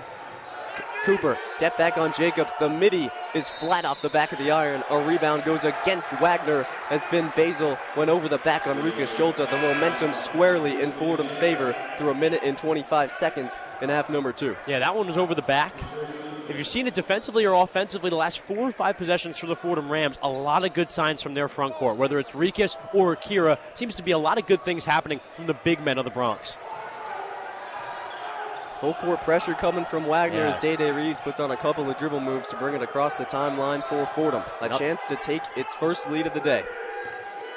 Reeves on the right wing, cutting left side on Basil, steps back into a 10-foot floater, is pure to give the Rams the advantage. Dede Reeves, such an awareness in the pick and roll. He gets around the screen, was looking at every aspect of the floor and the lane, finally found a place to stop and make the shot so pure. What play from Dede Reeves. 34-33, the Fordham lead with 18 minutes to go in half number 2. Louis Lesmond called for a foul on the ball, trying to deter Nick Jones, who was trying to drive towards the right side. Yeah, a little overzealous there from Fordham. They're playing really tough defense, so some fouls are inevitable at a certain point. Dede Reeves, going back to that play, similarly to Jackie Johnson last season, a fantastic feel for the play offensively, especially in that pick and roll. The Seahawks looking to take back the lead. Right wing triple attempt for Wagner is too strong out of the hands of Jaden Baker. Rebound goes to Louis Lesmond, who has it poked away on the baseline. He lurches for it and recovers into the hands of Christian Henry, but just 22 on the shot clock. They get it across the half-court line. Find Akira Jacobs in the corner, streaking inside. The finger roll won't go. A missed opportunity for the Rams. Wild play going both ways.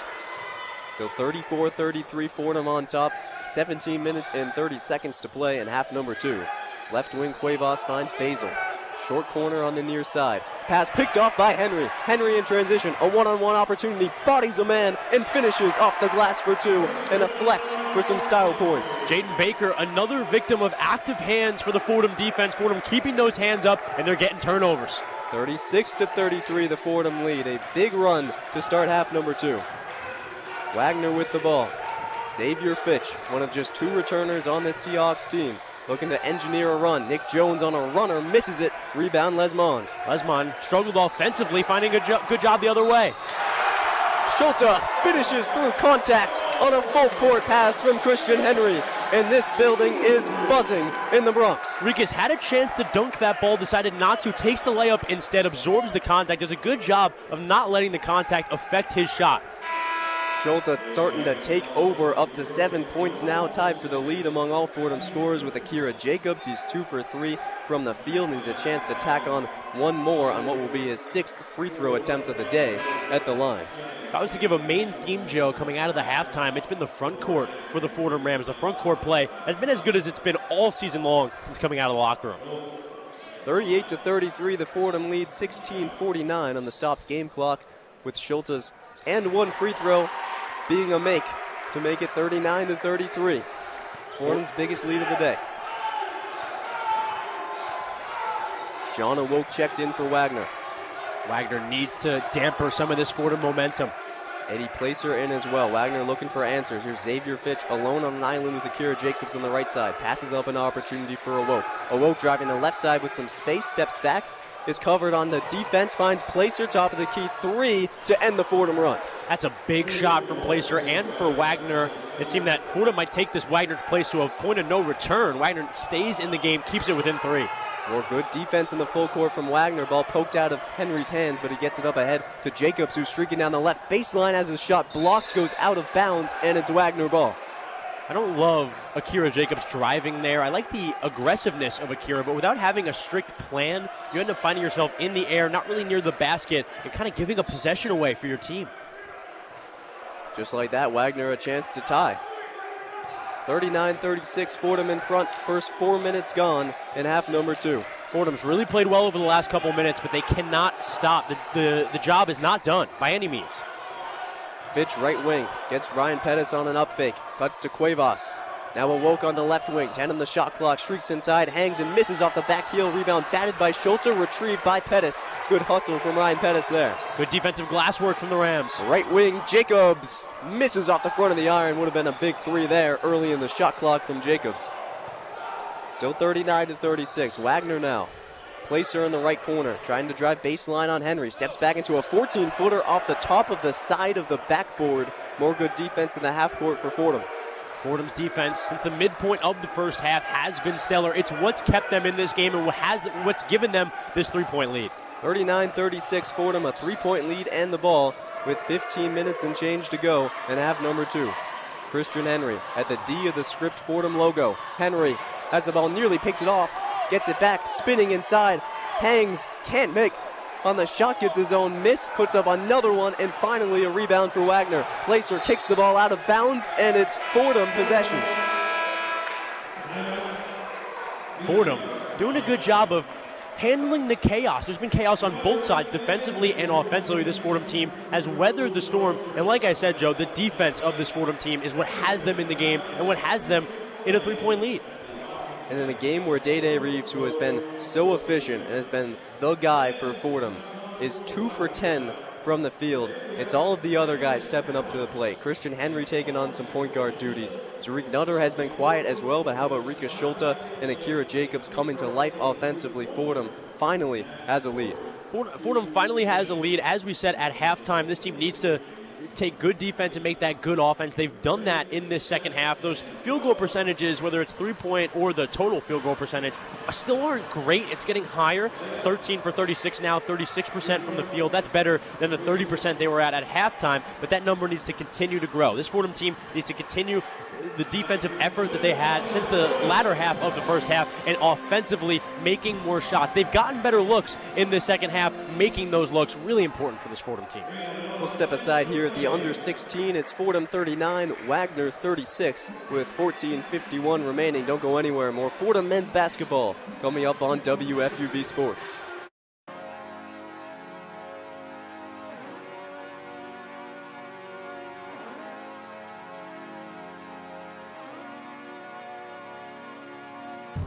Hello, everybody. I'm Chris Carino. And I'm Joe Henry.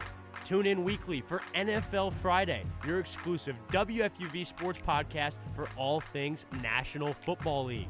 We'll be covering everything on and off the gridiron for the biggest sports league in the world. Every week on Spotify, Apple, and wherever you get your podcast. Can the Eagles repeat?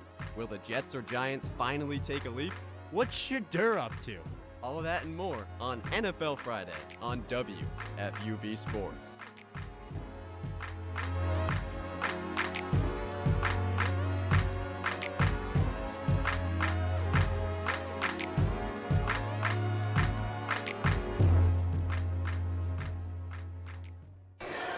We resume play from Rose Hill. Joe Henry, Chris Carino. What is Shedeur up to? I'm not sure totally, but that is why we made that promo. You need to know, and sometimes you don't know. WFUV finds the answers to everything. Shout out WFUV News, by the way. Shout out WFUV News. There's a, dare I say, maybe a political podcast on the horizon. I've heard some murmurings around the station. Maybe my roommate David Tominelli is involved. I don't want to say too much, Joe. You've already said so much, Chris Carino. Shout out WFUV News. As Fordham leads 39-36 with the clock stopped at 14:51 left in the second half. It's been a hot start for the Rams to the final 20 minutes of play after a really sluggish start for the first 20. Yeah, and Fordham now has Core going out there for them, Basa Bodija, a different look for the Fordham Rams, at least in the front court. This is going to be an interesting stretch for the Rams. Whether it's Roar or whether it's Basa Bodija, the play of the front court has powered this Fordham team to do what they've done in the second half so far. Will that persist with the other front court players? Front court joined by Lesmond, Pettis, and Reeves, who gets a touch here deep on the right wing to get us back started. Fordham trying to add on to a 3-point lead. Reeves, cross court for a Core at the left wing. Gives it up for Lesmond. A good look at a three is short. Offensive rebound, a Core somehow cutting from the baseline to earn Fordham an extra possession. The effort from the true freshman, gotta love it. A one-handed snag from a Core. Reeves finds a Core on the right wing. 8 on the shot clock, Pettis. Pettis finds Lesmond, cutting inside, has a good look at a floater, but he missed it, and the rebound is snared by Fitch. Ryan Pettis slapping the floor at midcourt. Louis Lesmond's offensive struggles continue to persist. Akonmu the other way, working on Bodija. Double team by Reeves, who will escape now. Akonmu finds Cuevas. Thought about a running three from the near side corner. Akonmu back to the basket on Bodija with 13 on the shot clock. Gives it up to an open three-pointer. Placer cashes in on another. That is really not helpful for the Rams. Rams are creating some separation, and just like that, Wagner is tied again. Placer's third three of the day draws us even. He's got 9 points, and it's 39-39 all with 13:40 to go. Joe, he doesn't just hit them, he hits them when they matter. Late in the shot clock, Placer has been the guy. Reeves, left wing, finds Lesmond. Skip pass, Pettis. Reeves, left wing, 8 on the shot clock. Inside Bodija, working on Akonmu. Trying to find some room on the mid-block as the ball poked away. 3 on the shot clock. Reeves cutting inside, hanging high off the glass. Good, plus the foul. Abbas Bodija, not the player that made the play. Dede Reeves, fantastic on the and one. But Abbas Bodija, a real awareness there. With front court players, you don't usually expect that sort of awareness. He saw Dede Reeves driving from behind him, found him with a pass. That's the sort of front court play that's going to help this Fordham team a lot. Where Eddie Placer comes in clutch on one end for Wagner, Dede Reeves bails out Fordham on the other with just a couple ticks on the shot clock. He nets an and one through some contact and has a chance to make it a 3-point game once more. And Joe, I know you're surprised, but Coach McMillan animated on the sideline. Cuevas just came onto the bench and he grabbed him by the face with 2 hands. Gotta love the passion, Joe. Oh goodness. Reeves connects on the and one, makes it a 3-point game, 42-39 as Fordham applies some pressure in the full court. Broken easily by Wagner. John Awoke checked in for the Seahawks. Dede says, you can press, I can press too. Awoke takes a left side screen, gives it up for the curling Fitch. Corner, Placer nearly rejected, but he cashes in on another. Right over Louis Lesmond to tie us once more. The exact same spot, nothing but net. It's the extra pass. This Seahawks team's so good with the extra pass. That was a testament to it. Fordham breaks the press. It's Jacobs. Hands it off for Pettis. Gets it back right wing. Jacobs, bounce pass into Bodija, nearly loses it, crashes to the floor at the free throw line, gets it out to Pettis. Great effort. Left wing Reeves trying to calm the storm, pulls a 3, misses off the front iron. Fight for the rebound will go to Wagner. Their possession after a Fordham foul on the loose ball. Both teams battling hard. We saw it there on the glass, but it's been just in play in general. Both these teams so hungry for a win this Tuesday afternoon. Tuesday evening. On the scoreboard, 42-all with 12 minutes and 31 seconds separating these teams from either victory or defeat.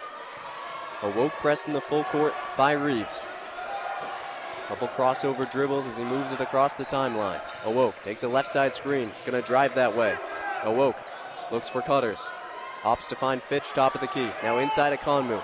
Shielded by Bodija. Akonmu curling on the low post, gives it up to a cutting Fitch who loses it on the baseline and retrieves it with 8 seconds on the shot clock. Akonmu, left elbow, 5 to work. Free throw line, gives it up. Jones, open 3. Can't bail him out. Rebound Reeves. That is fantastic defense from the Fordham Rams. The front court staying home, not jumping, staying disciplined. That's what this Fordham team needs. Reeves the other way, driving left side, finds an open corner 3. Pettis can't hit. Thought that one was going in, Joe. Squandered opportunity for Fordham. We stay tied with 11:42 to go. Placer, bounce pass to Akonmu, far side, working the baseline, loses the ball. It finds its way into the hands of Xavier Fitch. Finds a cutting Placer. Open Akonmu, gets Pettis on the up fake and puts it in and gives him the too little. Joe, there's an unselfishness that radiates from this Seahawks team. If there's a better pass, they'll make it. Won a lot of games that way. Great ball movement to give the Seahawks the lead. 44-42 with 11 minutes and 15 ticks to go. DeJuan McMillan is irate on the far sideline as Reeves works it on the left side in the paint and hits to even us once more. That's tough. Day-Day Reeves absorbing the contact, didn't matter, getting the finish. 44 all, 11 minutes left to play. John awoke. Day-Day now with 9 points, that point total continuing to grow. Near side corner, Jones, hounded by Pettis, gives it up, Placer. Seahawks swinging the rock again. Fitch driving the baseline, heavy contact on Jacobs, and somehow it's called a blocking foul. Jacobs is writhing in pain on the Fordham baseline. Yeah, I think he's a little upset with the call as well. Coach McMillan barking orders to his player behind him as he made that play. I think I saw him say pump fake and then drive, and that's exactly what the player did. About as on-ball coaching as you can be. And about as even a game as you could ask for here in Game 3 of the 2025 season. With 10:43 to go, we hit the under 12 media stoppage. It's 44-44. Fordham and Wagner duking it out at Rose Hill. We'll send things over to the Rose Hill studios. Ethan Bess as your one-on-one scoreboard update. The one-on-one scoreboard. With a return to the A10, Davidson is currently winning against the UNC Charlotte 49ers 41-29, and the 49er offense has sputtered in the second half.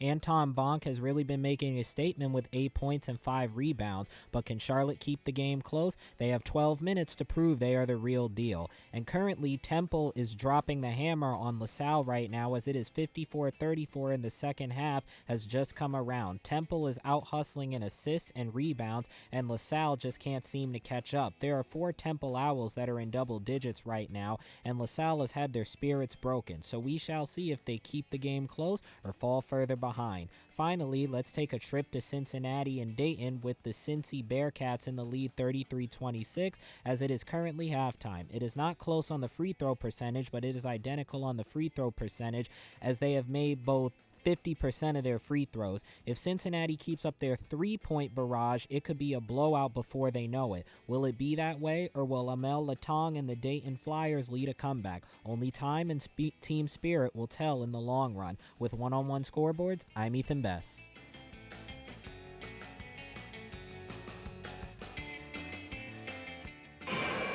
Energy picking up here at Rose Hill. We're set to get back to it. We are knotted at 44 with 10 minutes and 43 seconds to go. Fordham and Wagner in a duel.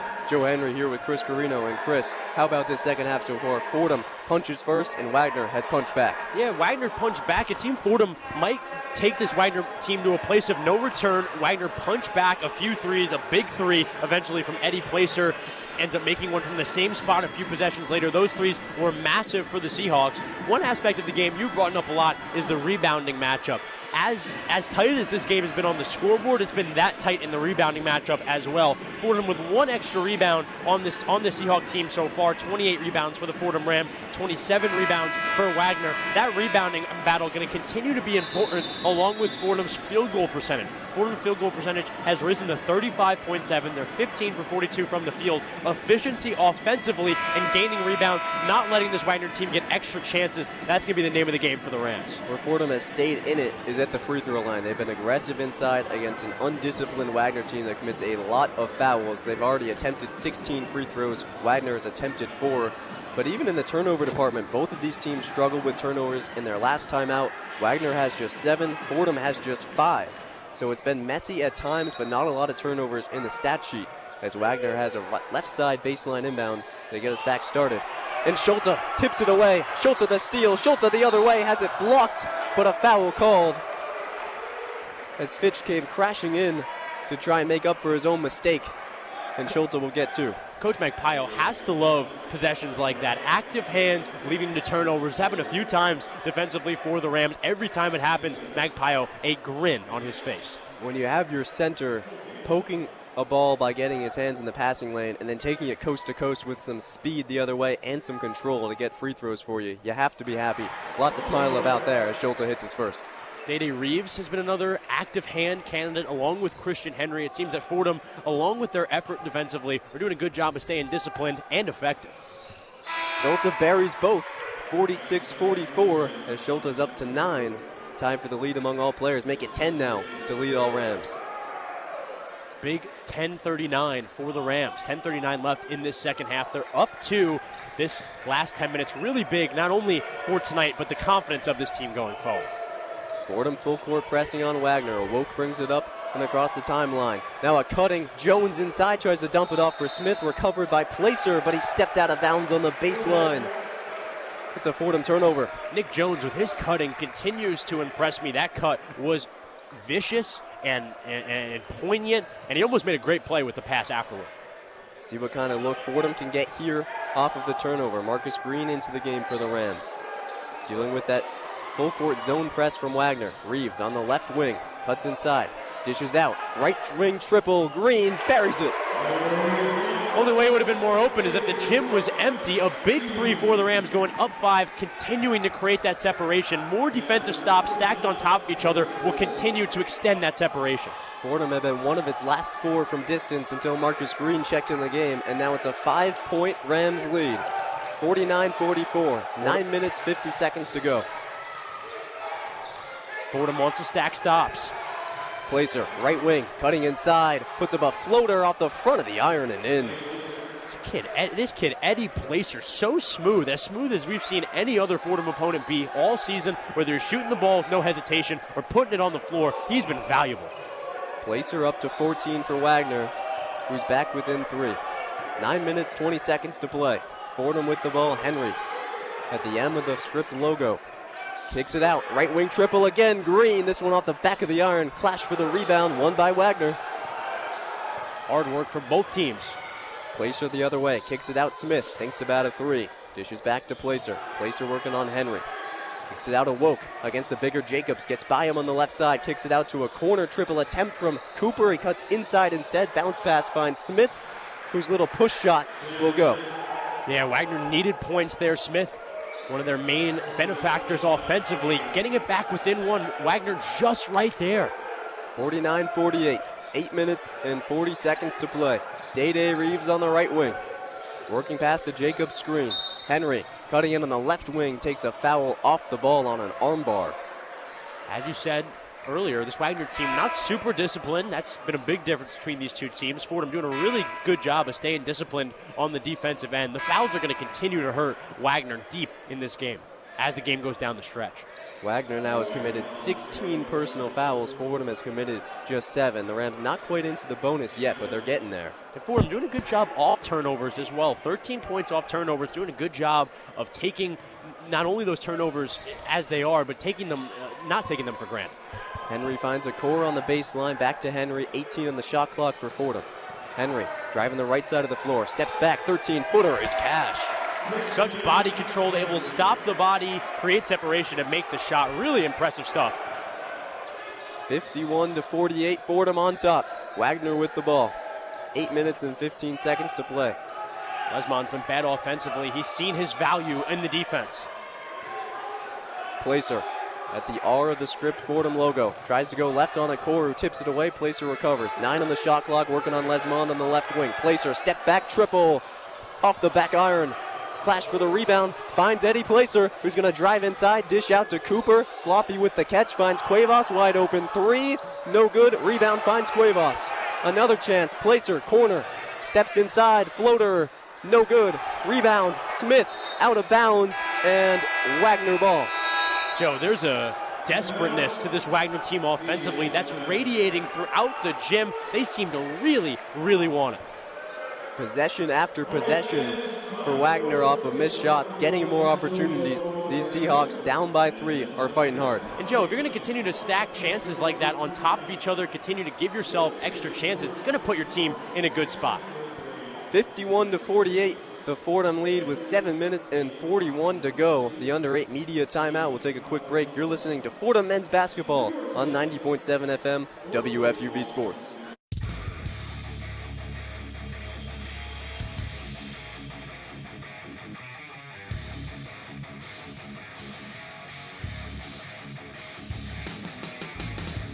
Hey Devils fans, Tucker Austin here from WFUV Sports, one of your New Jersey Devils beat reporters for the 2025-26 season. From Hughes Brothers Havoc to Heischer hat tricks and Markstrom masterclasses, I'll have you covered live from the Prudential Center for all things Jersey hockey.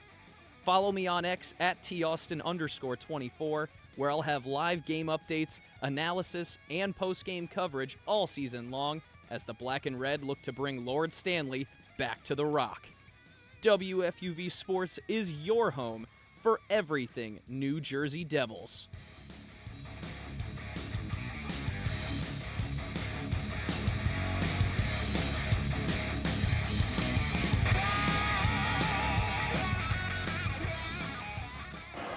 We welcome you back to the Rose Hill Gym. Fordham clinging to a 3-point advantage, 51-48 over Wagner with 7 minutes and 41 seconds to play. Joe Henry joined by Chris Carino.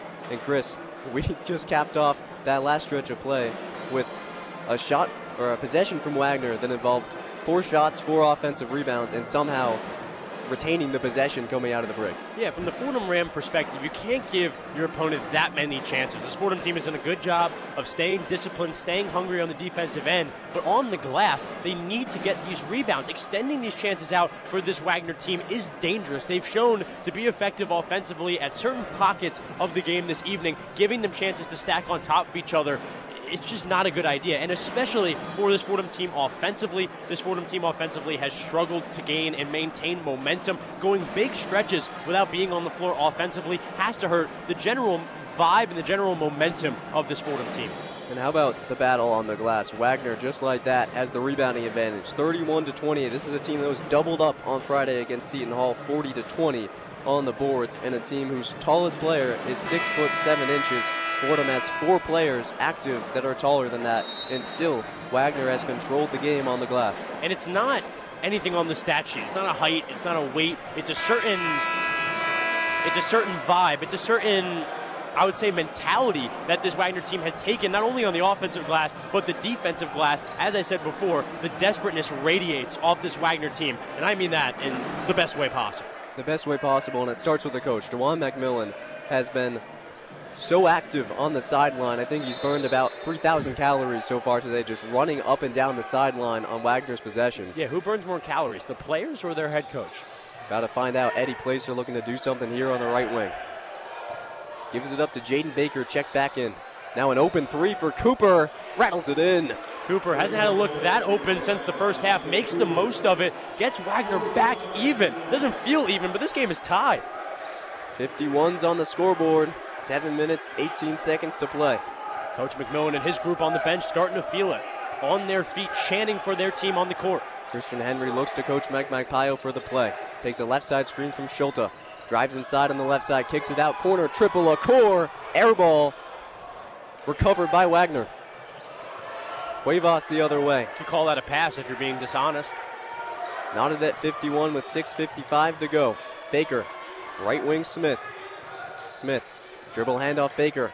Crashing inside on the right side of the floor, misses on the layup off the rim. A foul called on the floor against Fordham in the scrum for the rebound. Yeah, Roar Akor boxing out there when you're not really able to.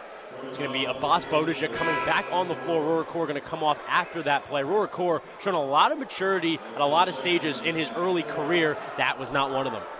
Left side baseline inbound impending for Wagner. Trying to break the tie here at Rose Hill. 6:45 to go. Placer, right wing triple, good! Eddie Placer off the catch and shoot. The Rams haven't learned it. They learned it now. Placer in that right corner is dangerous. Wagner back in front. McMillan pleading with his bench to get loud. Henry inside, fading away, 9-footer. Connects. Another example of great body control, stopping on a dime, getting that fadeaway to go. Fordham offense needs more plays like that down the stretch. 1 point game with 6:15 to go. Baker, right side on Henry. Dishes it out to Cooper. Cooper thinks about a dribble handoff with Cuevas. Finds Smith, rolling on the baseline on Bodija, hanging, missing the shot, nearly getting his own rebound. Ball goes out of bounds, and Fordham finally gets a defensive rebound. More effort from this Wagner team inside. Fordham doing a good job there with Bodija and Schulte out on the floor. The two of them need to be able to have an impact on the glass. They're such big bodies for this Fordham team. They need to use it to their fullest of ability. Henry, Reeves, Lesmond, Schulte, and Bodija looking to put Fordham back in front. Rams down by 1 with the ball as the clock bleeds under 6 minutes in regulation. This is a 5 Fordham has a lot of faith in down the stretch. Reeves cutting right side, almost loses the ball at the right elbow. Will draw it back outside on the right wing. Lobs a pass inside. Schulte wide open. Layup is good, and Fordham has the lead. Fantastic work there, getting behind Placer, and then a perfect lob pass leading to the bucket. Forces a timeout as the Rams regain the lead. It's been back and forth, tit for tat, all second half, 55-54. Fordham the advantage. Fordham Rams continuing to have a leg up on this Wagner team. Every time they really seem to be pulling away, there seems to be either a Placer 3 or an abundance of offensive rebounds. Wagner, when they get the most desperate, seem to play their best basketball. We've seen that the last couple minutes, but Fordham playing as the favorite they are, knowing that they're more talented, knowing that they're bigger, knowing that they're faster, and using all those things to their advantage. Doing a good job. And on one end, you have Eddie Placer, who has made 4 of his last 5 from distance, 6 for 11 overall, 17 points to pace all players on either side.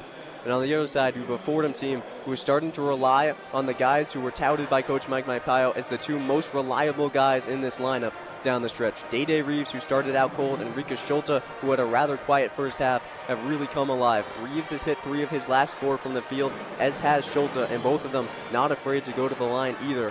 They're helping Fordham carve out an advantage. And Zariq Nutter, a guy really integral to this Fordham team, especially on the offensive end. I said going into halftime he was limping off into the locker room. Haven't seen him in action since, and it really hasn't affected this Fordham offense. This Fordham offense has stayed effective even with the loss of Zariq Nutter. It's been, as you said, all the other guys around him, Christian Henry, Day Reeves, the guard play has been good, and as I've said all second half, the front court play for the Rams in this half is about as good as it's been all season long, and has really powered them on both ends of the floor, especially offensively. Whether it's Akira Jacobs, whether it's Rora Kaur, or as you said, whether it's Rika Schulte, it seems the front court for this Fordham team really taking initiative and doing a really good job this evening. It was a Fordham team that just about quadrupled Mount St. Mary's College in points in the paint. Or they septupled them. Is that a word? 7 times. Absolutely, 72-10 in the paint. I go to Fordham, Chris. I know a sextuplet. Do you know a sextuplet? I'm familiar, Chris. We're talking septuplets here. We're talking by a multiplicative of 7. Got it. That's 1 more than I thought. So 72-10 in the paint against Mount St. Mary's. You weren't expecting to have that kind of a dominant showing. You had that word off the dome? Off the dome, Chris. Wow. Off the dome. He's good. Come on. They pay me to be here. Of course. Not a lot. Anyways, Fordham not dominant in the paint the way they were against Mount St. Mary. D3 opponent versus a D1 opponent, but against a smaller Wagner team, they've still controlled the game in the paint more or less. 28-16, the advantage in points in the paint, but second chance points is where Wagner has carved out an advantage. 13-10 in that category for the Seahawks. And that's been obvious. You ask anybody in this gym who's had more second chance points, everybody's answer will be Wagner. You said this is not the tallest team, and that's true. This Seahawks team not that tall, but between a few other guys like Ben Basil, of course Sam Smith in recent times, a lot of stocky guys that use their size to their advantage and make them feel a lot bigger than they are. And Brian Akonmu, too, leads all players on the Wagner side in rebounding with 5. It's been a team effort. Every single player, except for Elijah Brown, who's only played 3 minutes, that has checked into this game for Wagner, has brought down a rebound. It's been a team effort. Joe, Sam Smith is a big boy. He is their tallest player at 6'6", but he is massive. Looks like a tight end out there. 55-44. Fordham in front. Wagner trying to change that. Right wing, Fitch, 3. Got it. That is such a massive shot from Fitch. He was wide open. Wagner in general this evening done a great job of taking advantage of those wide open threes they've had. 57-55 off of the Xavier Fitch 3, and Wagner is now 11 for 24 from distance. Fordham the other way, trailing by 2 with just over 5 minutes to go. McMillan in guarding position. Day Reeves cutting the left side. Bodija, far side corner, trying to streak inside. A wild take is good, plus the foul from Abbas Bodija. This kid's a redshirt freshman. Abbas Bodija, as impressive as any Fordham Ram has been all season long, he got the start last week, went back on the bench today, and even with being on the bench today, has made a major impact. Coach McMillan not happy with that call. Didn't think that it was a foul. Nonetheless, Abbas Bodija showing his value not only to the Fordham team at large, but to this front court unit. Of course, we've talked about Rika Schulte, we've talked about Akira Jacobs. Abbas Bodija may be the biggest X factor for this Fordham team and their success. Bodija entering the game 11th in the nation in offensive rebounds per game. He misses on the N1 opportunity. It keeps us tied, of course, at 57 as the clock strikes 5 minutes in regulation. And I have to be honest, Bodija got his numbers really inflated on Friday night as well. Top of the key, Cooper working on Schulte. Hop step inside. Kicks back outside. Cooper gets it back. Far side corner working on Bodija. Good defense. Now Baker trying to cut inside on Reeves. Left side is Jones, 7 on the shot clock. Jones bounce pass inside. Smith rejected by Schulte. He gets the rebound though. A new 20 for Wagner. The shot goes up from Jones. He misses it. The shot clock did not reset. Wagner saves the ball out of bounds on the rebound. Somehow, some way, the Seahawks still have the ball. Coach McMillan and his crew on the Wagner sideline losing their minds, slapping the floor, going crazy, yelling.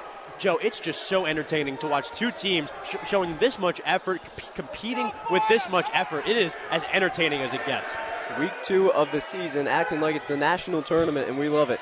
Nick Jones on the left wing for Wagner, trying to break the tie. Finds a cutting placer, and Ryan Pettis got decked by Sam Smith off of a screen. They're going to go to review. This might be a flagrant as Pettis has his head on the floor in pain. Yeah, Coach Magpio looking at the referee, asking for a flagrant review. Pettis still on the ground. Christian Henry kneeling over him. The rest of the starting five standing over him as well. Pettis gets up, immediately talks to the crowd, and maybe some family in the crowd. Nonetheless, seems to be okay, jogging off the floor now. We've heard from Pettis, even in the offseason, he does not care about putting his body on the line. Ryan Pettis, maybe the most unselfish player on this roster, showing it there, taking the plunge for his team on the other end. That's why the sophomore who barely played last year is in the game with 4 minutes and 24 seconds to go with the score tied.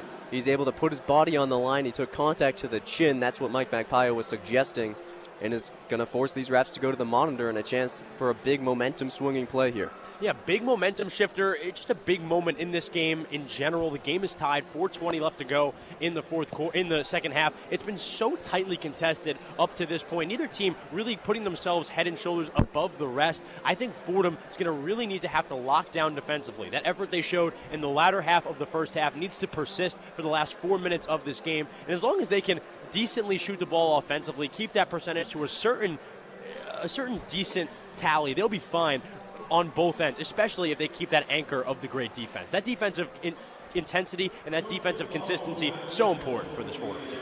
Timeout on the floor. It's 57 all with 4:24 remaining. We'll call it a media timeout, and we'll check in with Ethan Bess in the Rose Hill Studios for another one-on-one scoreboard update. The one-on-one scoreboard. From college to the NBA, we have some halftime reports around the league. The Knicks are currently leading the Grizzlies. It has been a great game so far as OG Anunoby has the most points and Karl Anthony Towns of the Knicks are the leaders in rebounds at 4. Take a look at the free throws made, and we see that Josh Hart is leading the game with 3 taken and 3 made. It should only continue to get better from here as the Knicks lead 77-54 at halftime. The Warriors at Thunder game has lived up to his expectations. The Thunder have 25, and the Warriors have 34 at the end of the first. And the statistics are identical. Free throws, field goal percentage, and even total turnovers as both teams have 6. Steph Curry and SGA lead their teams in scoring respectively with 8 and 11 points. It's too close to call to make a conclusion. However, both these teams are having a ball. And the Nets, surprisingly, are not getting blown out by the Raptors in Brooklyn as the game is currently 60-52 at halftime. Even though it's close, the Raptors are leading in many statistical categories such as free throw percentage and field goal percentage. The reason why the Nets are still in the game is because they have been a perfect 10 of 10 at the line and free throws can save you. Will the Nets prevail or will the Raptors have a good dinner tonight? With the one-on-one scoreboards, I'm Ethan Bess.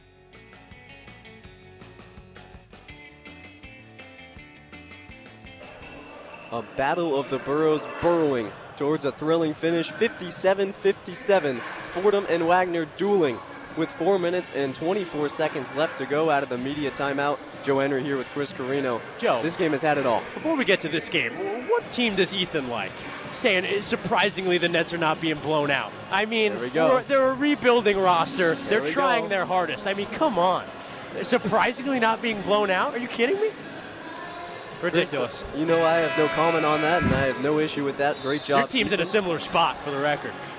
We don't need to go in depth on that. We've got a game on our hands. Absolutely. 57 all with 4:24 to go. They rule it a common foul, so no free throws for Fordham, but the possession in the Rams' favor. And keeping an eye on the front court for this Fordham team. Akira Jacobs out there now, Rika Schulte back out there. Haven't seen this duo since the first half. Curious to see how they bounce off each other. Jacobs will get it in the full court double team. Gives it up for Reeves, loses it on the baseline. Wagner ball. And this coaching staff is smacking the floor with pride. That is really bad on Fordham's behalf. There really needs to be a certain attention to detail on inbound plays like that. This Wagner team is hounding 94 feet. Fordham needs to just pay more attention there. I'm not sure Jacobs should be the guy to get the first touch, trying to break a full court press in a tie game. And Dede didn't get a clean catch after that. Left side baseline inbound lobbed into Sam Smith as Wagner looks to break the tie. Nick Jones, who was the star of the first half, has been quiet in the second. Kicks it out to Cooper on the right wing. 12 on the shot clock for Wagner. Jones gets it back. Jones. Coach McMillan sprinting. Kicks it out to Cooper. 4 on the shot clock. Cooper streaking inside. Step back, fade away. Short off the iron. Retrieved by Jacobs. Good work defensively for the Rams. Another long possession for Wagner. Fordham just had it shut down. Dede Reeves will slow things down. We're tied with less than 4 minutes to go. 57 all. Reeves at the H of the script Fordham logo. Working left side, driving inside on a Woke. Gives it back out to Jacobs. Thinks about a 3. Passes to Reeves. 9 on the shot clock. Cuts inside. A hop step. Finds a wide open Henry. Near side corner 3. Missed it off the front of the iron. The tip in from Schulte won't go. A foul on the floor against Wagner. And Fordham, after all that, has another shot. Fordham earned that. That was a good possession there offensively. The one difference between these two teams is the open threes for Wagner have tended to go in. A lot of the open threes for Fordham haven't gone. Christian Henry yelling in frustration after that play. He wanted that one to go. Yeah, he said, I got to make that shot, guys. I really got to make that one. Yeah, he yelled something like that. Something sort of like that. You didn't need John bonus. Boy. You didn't need John Boy to decipher it, that's for sure. Louis Lesmond will take the free throw at the line off of the foul on the over the back. Fordham in the bonus here. Make it the double bonus. Louis Lesmond, his offensive struggles have persisted. 2 points tonight, 5 rebounds. Big free throws for him here with 3.5 left. Trying to give Fordham the lead, and he hits. That's a big free throw from Louis Lesmond. 58-57 with the clock showing nothing but threes. 3 minutes, 30 seconds to go. And, of course, 30 on the shot clock for Wagner off of the shot from Lesmond. His second at the line. Makes it a 2-point game. Big 2 free throws for the Rams. The Harvard transfer, a grad student, has been quiet in the first couple weeks of play, but hits 2 big ones at the stripe there. Fordham now needs to string together stops. They're doing a good job offensively. They need to lock in defensively, shut this Wagner team down. Fordham up 59-57. Wagner trying to draw even once more. A curling Nick Jones gives it up to Eddie Placer. He's been the superstar in the second half. Gives it up for Jones, deep on the right wing, guarded by Henry. Finds Fitch, pump fakes, drives right baseline. Bounce pass finds Smith, 5 on the shot clock, handoff for Fitch. Thinking about a right wing 3, spinning, giving it up. Right elbow jumper, awoke. No good as the shot clock expires. Offensive rebound, Smith. Can't give them another chance. A new 20, Fitch open 3, no good. Rebound Reeves. Dede Reeves and Rika Schulte. The effort defensively is uncomparable, especially Rika Schulte. What play defensively? Crowd on its feet with 2 minutes and 40 seconds to play. Fordham clinging to a 2-point advantage. Christian Henry on the right side. Drives with authority on the baseline. A Euro step away is no good and rebounded by Wagner. An expensive move and a cheap finish. We've heard that a million times before. He got to the rim, got separation, couldn't finish. Now Jones the other way, tied up by Jacobs. They're going to call it a jump ball, and Fordham will get possession. That's great work from Akira Jacobs. Earlier parts of this game, he's been the victim of those smaller guards going into his body and getting finishes. Akira Jacobs, fantastic work to tie that ball up. That's not easy, Joe, at all. That's Pardon difficult. me, it will stay with Wagner on that. The possession goes to Wagner on the jump ball. So another opportunity here for the Seahawks, down by 2. Good play nonetheless. 2:15 to go. Awoke. Low block working on Reeves. Fades away. Gets it inside to Fitch. Working on Schulte. Nearly loses it. Has to kick it out. Almost stolen by Jacobs. A fight near the bench. Where else? Schulte somehow comes up with it for Fordham. A big turnover there. The effort on the Fordham defense being felt all across this Rose Hill gym. It's got people on their feet. What effort from the Rams. 59-57. 1 minute and 52 seconds separating victor from loser. Henry driving right side. Has Schulte on the interior. Schulte, the hook shot is good for the finish, and Fordham's up by 2 possessions. 100 seconds to play. Jones streaking down the floor, blocked by Schulte. And a foul called as Jones hits the deck hard. And this crowd goes from peak pitch to a hush. Great effort, even there, committing the foul, but still trying to get a block. Rika Schulte, if he hadn't arrived in the first 2 games, he's arrived now. He has had such an impact for this Fordham team, specifically offensively on that last play for Fordham. Just a beautiful hook shot. Picture-perfect hook shot, I might even say. Jones will go to the line. He'll get 2 shots on what they call a shooting foul, streaking in from the right side baseline and decked by Schulte. Jones with 14 in this one. Now first 15. one swirls around the iron about 3 full times around the circumference and then goes in to make it a 3-point game. Jones readying for a second. 3 for 3 so far at the line. Free throw shooting of Wagner going to keep them in this game going down the stretch. Crowd as loud as it's been all season. He misses. Still a 3-point game. With a 3-point lead, Fordham needs to score. This is the biggest possession of the season so far. 90 seconds to play and the ball in the hands of Christian Henry. Henry calling the shots. Trying to body up Jones on the M of the script Fordham logo. 10 on the shot clock, Henry. Gotta move quick now. Driving left side through the interior. Henry tied up on the low block, kicks it out. Schulte, 4 on the shot clock, gives it to a curling Lesmond. He has to throw up a shot. It's blocked, fights it inside for Jacobs. He didn't get the shot off. It's a shot clock violation, a messy possession. Gives Wagner a chance to tie. Joe, I am not a fan of that possession at all. You waste so much time with Christian Henry at the top of the key. I thought they were almost running isolation. No one was even around him. They then waste time until the 10-second mark on the shot clock, and then it's just a massive concoction of just a mess, basically. And the ball did not touch Day-Day Reeves' hands. Going forward for this Fordham team, even not in this game, throughout the rest of the season, they need to take advantage of the earlier time in the shot clock offensively. 1 minute to play. Wagner down by 3. Awoke, driving the left wing. Gives it up for Baker. Fitch on the right wing, dribble handoff, Placer, watch out. 12 on the shot clock for Placer. Placer on the left wing has to give it up. Smith wide open, Fitch, corner 3. Air ball. Long rebound, finds Awoke. Gives it up to Smith. 2 on the shot clock, Placer, the triple. It's good! Eddie Placer has lost his mind, and this game is tied. Joe said it all game long. You give them extra chances. You give them second chances. It will bite you in the butt eventually. That was biting you in the butt at about as grand of a situation as you possibly can. You cannot be burned in any bigger of a way than how they were just burned just then. To have a great possession defensively and then let a mishmash happen on the glass, not get that ball, not only not get that ball, but give a great look in the corner to the guy who's been as hot as anybody this evening. It was a mess, to say the least. We are tied at 61 after what's been a mess of a game, but a really fun mess. With 34.5 to go on the game clock. Fordham with the possession, a chance to take the lead. There is time on the shot clock. The shot clock is not off yet, a 4.5 second separation. Who needs to see the ball here for Fordham?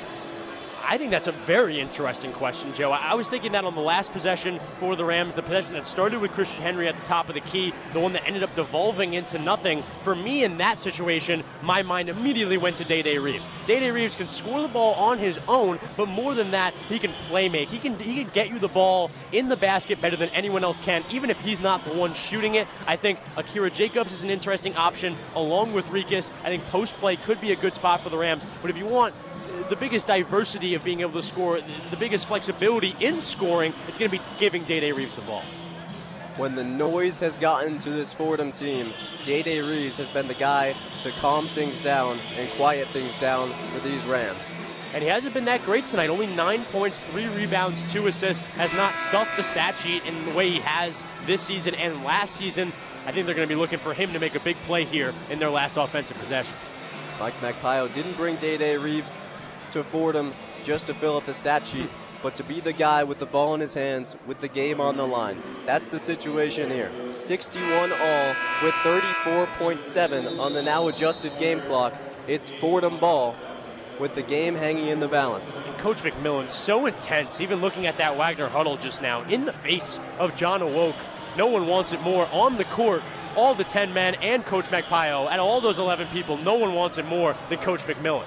He is animated. You're even watching him right now. I'm bewildered, Chris. It's a small 5 for Wagner here on a huge defensive possession. Baker, Fitch, Smith, Awoke, and Placer will go toe-to-toe with Fordham's 5. Schulte, Jacobs, Reeves, Henry, and Lesmond. I've watched a lot of Fordham basketball, Joe. I'm not sure I've seen this much effort from both sides put into one game as the game tonight. So much effort. Reeves will get the ball in the full court. Guarded the full 94 by Awoke. 28 seconds left to play. Reeves across the timeline for Fordham. As I said it. Reeves. Wasting a lot of time here. Logo. 12 on the shot clock, 15 on the game clock for Reeves. He wants one last dagger. Day Reeves on the left wing, sizing up Fitch. Reeves cuts inside, fade away, elbow J is pure! Day dagger! My goodness, Joe, when it matters most, Day Reeves putting on the brakes, and not normal brakes, fantastic brakes, above average brakes, dare I say, fantastic breaks. I don't want to get too crazy. I'm going to stay where I am. But Day Reeves, similar to Christian Walker, his backcourt partner, knows when to stop, knows when to control his body better than anybody else, and he did it there. What a shot. Nothing but nylon. Fantastic play. As you said, Joe, the reason he was brought here, and he just did it. For 29.9 seconds, the ball was in Day Reeves' hands. And when things looked grim for Fordham, he did it himself. He gets to the left elbow. He steps back on the behind-the-back dribble, and he cans the jumper to make it 63-61 with the clock reading 6 seconds even. I mean, Joe, the word clutch is brought up a lot. So it's a big point of discussion. It's even a buzzword at certain points in the sports world. Joe, that was clutch. The definition of clutch in the dictionary is Day Reeves. 63-61, 6 seconds to play. Ryan Pettis is going to check in after this timeout for Fordham. An injection of defense needed and one last stop between Fordham's second win of the season. Yeah, looking at the scoreboard, Joe, 6 seconds on the clock. Fordham with a 2-point lead. You need to defend for 6 seconds. Ryan Pettis gives you the best chance defensively, not only from an effort perspective, but also a thinking perspective. A very smart defender. He's not going to cause a foul. He's going to cover the open man. This Fordham team needs to lock down for 6 seconds, and they have a victory and a 2-1 record. 6 seconds separating these two teams. Wonder what Coach McMillan's drawing up here. Looking at the 5 he's got out there, it'd be hard to think Eddie Placer isn't going to get the ball here. The 5 for Wagner. Jones the inbounder. Placer, Baker, Awoke, and Fitch. A full court press will be applied. 6 seconds to go. Wagner with the ball down 2. Henry in the backcourt. Jones finds Fitch, gets it back, have to move fast. 4 seconds to go, a foul given by Henry. They had a foul to give. It's called on the floor. I don't mind that. If you have the foul to give, I would give it. You find yourself in a bit of a dangerous situation because you're only up 2. If you foul a guy shooting, that could be a big problem. So now with 3 seconds flat on the game clock, teams will huddle once more. They're probably going to check this clock and see if they can add on a couple more tenths of a second for Wagner. They'll have the ball on the near sideline on the inbound with exactly 3 seconds to play and a 2-point deficit here in Rose Hill. Coach McMillan going to try to call something up here. 3 seconds on the clock, it's not a lot of time. You don't have a ton of time for something to develop. It's going to need to be something quick. But those tend to be sometimes, Joe, the most effective plays, the plays that get straight to the point. You're not lollygagging, you're not meandering, you're just strictly getting to the point. I expect Wagner to give a pretty good effort here in this last 3 seconds. It would be hard not to think that after how they've played in the first around 38 minutes or so, 39 minutes. And this is the moment where a guy named Eddie Placer is going to check in and probably have the ball in his hands in the kind of situation that he's been money on all game long. 20 points for the Wagner guard on 7 of 12 shooting and 6 for 9 from 3. Tacking on a couple rebounds, a couple assists, and a steal. He's been everything for the Seahawks, and you have to think the ball's in his hands with one shot determining winner and loser in this game. Absolutely. It would be, as I said before, it'd be hard to think anyone else getting the ball aside from Placer, as you said, 6 for 9 from the three-point line. That's a fantastic percentage. But even more than that, he's been so clutch when this Wagner team has needed a big three, needed a big bucket. Placer has been there, not only been there, but been open. Be interesting to see if Wagner can get him open on this last play for a decent look. Everything else is out of their hands. So they get him a decent look. Coach McMillan has done his job. Can't ask for much more than Placer curling off a screen with the ball in his hands and a chance to win for Wagner. On the Fordham side, Akira Jacobs will check into the game for the Rams. He'll be joined by Lesmond, Henry, Pettis, and Reeves. So a small unit for Fordham. And Wagner has a pretty small unit itself. It's Fitch, it's Baker, it's Jones, it's Awoke, and of course, it's Eddie Placer. Nick Jones will inbound on the near side of the half court, about adjacent to the three-point line. 3.4 seconds on the adjusted game clock, 63-61 the score. Fordham by 2, Wagner looking to tie or win it. Jones on the inbound, lofts a pass, Awoke, tied up by Reeves, step back three, no good! And Fordham finds a way past Wagner. 63-61 the final. Its first win over a D1 opponent. It's back to business as usual in the Bronx. Joe, we've heard a lot of buzzwords from this program over the last couple weeks. Culture, character, united. That was a culture win, Joe. This Fordham team faced all the adversity in the first half and second half, and specifically their effort on the defensive end has to have them just radiating with confidence going into the rest of the season. What did Coach Mike Magpio say? As Coach Magpio walks over here. What did Coach Mike Magpio say after we talked to him before this game? He said, we need one play. We need one galvanizing moment. One play that jump-starts this offense, this team, and gets them into a groove. Mike Magpio has found it. Its signature moment coming from Day Reeves. Kevin Smith is here alongside us, so we're going to hand him the microphone and ask him a couple questions after a thriller on Rose Hill. Coach, hard to put into words what this game was. It was a mess at times. It was intense. It had the crowd on its feet. And in the biggest moment, it was Day Reeves who put things away. Oh, yeah. We have a huge amount of trust in Day. Obviously, he brings it every day, and we get the chance to see that and experience that. And our hope is that he continues to play with this type of effort every night so the world can see what he's capable of, because we think really highly of him. And Coach, you mentioned effort there, specifically at the latter half of the first half, going into the second half. There seemed to be a different defensive effort, defensive intensity for this Fordham team. Can you speak to that change and how effective it was for y'all? Yeah, I think individually and collectively we're becoming something, right? And so you continue to push on those things every day. We're working to be even more consistent than possible. This team, they play their butts off. In their first 2 games, they played their tails off in this one, and we just had to match that energy, match that effort, and we knew that coming into the game. Yeah, and front court play seems to be one of the biggest themes that's talked about with this Fordham team. The front court play was fantastic tonight. Can you talk about how much of a boost your Fordham team gets when the big men are really good? Rikas held his own today, and we told him, and we challenged him, and that's one thing that our guys, and especially in that front court, they are willing to step the challenges. You tell them you can't do something. You can't beat me in tic-tac-toe. They'll figure out a way, right? And so these guys bring that effort every day, and that's what we were looking for as we continue to start this thing, is consistency and effort. It was a first half reminiscent of that NJIT game a week ago, but the result couldn't be any different. What did you see in terms of resilience from this squad? Well, we got punched in the mouth early, and we didn't hit the canvas. We kind of took the hit and then punched back. And that's something that I'm proud of the guys on, collectively, just not getting knocked down and staying down a little bit. But the credit to the guys here in the end, to cut the lead, take the lead, to make big plays down in the stretch. Wish we could have got a few more rebounds to kind of seal it a little sooner than that, but we'll work on that and get more consistent in that area too. Fordham assistant coach Kevin Smith. Kevin, thanks so much. Thanks, fellas. Congrats on the win. Appreciate it, Coach. Thank you. Fordham takes home a 63-61 victory.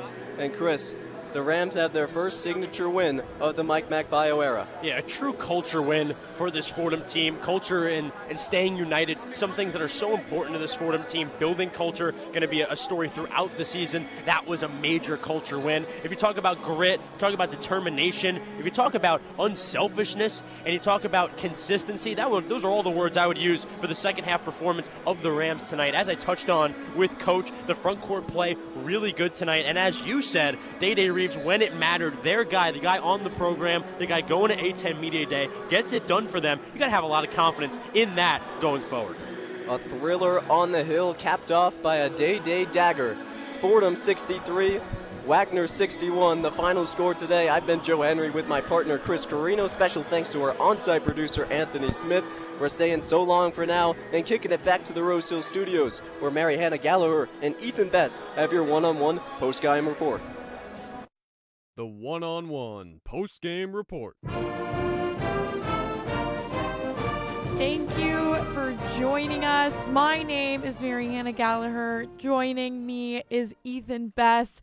We are both coming off the high of a Fordham clutch win, coming into the last seconds of that game in Rose Hill Gym today. A real nail biter. My nails, I actually did start biting them. I was so stressed about how that game was going to finish off. When we were here for the halftime game, we talked a lot about if we thought that the result of Fordham being down was Fordham not being able to pick it up, or if it was about a Wagner defense. Ethan, something that you told me when we talked about that was that you thought that this was just Fordham having to get into their rhythm, and you were proved absolutely right, as they found that in the second half, really picking it up. Something that we harped on was about a low field goal percentage, but they really picked that up, ending with Wagner having 23 to 59, Fordham finishing with 22 out of 53. Just a lot of really great keeping up as we ended that last half. I mean, in essence, I was kind of, proven right with a sense that I felt that Fordham in the first half wasn't necessarily that put together and did not have everything clicking for them. I personally felt that their morale within the first half was not there when you talked about field goal percentage, when you talked about free throws. They were there with the offensive rebounds, but they just kept running into brick walls. It kind of just felt like, everything that they were throwing Wagner's way, Wagner had an answer for. But then, like I said, you can keep doing the same thing, but you're going to have to tweak it a little bit. And if you tweak it just a little bit, sometimes the little things can lead to big differences, especially when you consider that Fordham actually almost caught up to Wagner in offensive and defensive rebounds. Defensive rebounds, it was 25 to 26. Offensive rebounds, Wagner led 13 to 9, but they were crashing the glass a whole lot more. Free throw percentage, 71 to 50. Like I said, free throws can honestly save you when you don't have a good night in the field goal range. So I felt like it was Fordham's game to win once they picked up the energy and picked up the momentum. So to see them win this wasn't really, all that surprising. It was something I expected. Yeah, I totally agree. We harped a lot about free throws in that halftime game report. Fordham keeping up that same momentum with 15 out of 21 field goals made. Numbers that you really like to see compared to Wagner's 3 for 6. But something that really stuck out to me was what you were talking about, was how in that first half, Fordham really relied on that heavy free throw percentage and really being able to keep up par when having all of those free throws. But they really picked that up in the second half. Just looking at the second half, Fordham was 14 for 28 when it came to field goals. That is 50% field goal. Something compared to the first half where they were only 32% when it came to shooting. Talk about energy. Yeah, talk about a momentum shift. I would love to be a fly on the wall of that locker room halfway through. But that's something that has really proven to me that Fordham can come back. I think last year under Ergo, something that really struck me about this Fordham team was that when Fordham was down, it was rare that they were coming back from that. But we're given the evidence under a new era, a new coaching dynasty, maybe, that Fordham is able to gain that momentum and we are able to come back from being down like that. I did remember saying during the first halftime show, I said that Fordham was doing a good job crashing into the fouls and being able to get towards the line. Yeah. Here are some statistics that I'm looking at right now. Fordham finished the game 15 of 21 from the free throw line, and Wagner only got 3 of 6.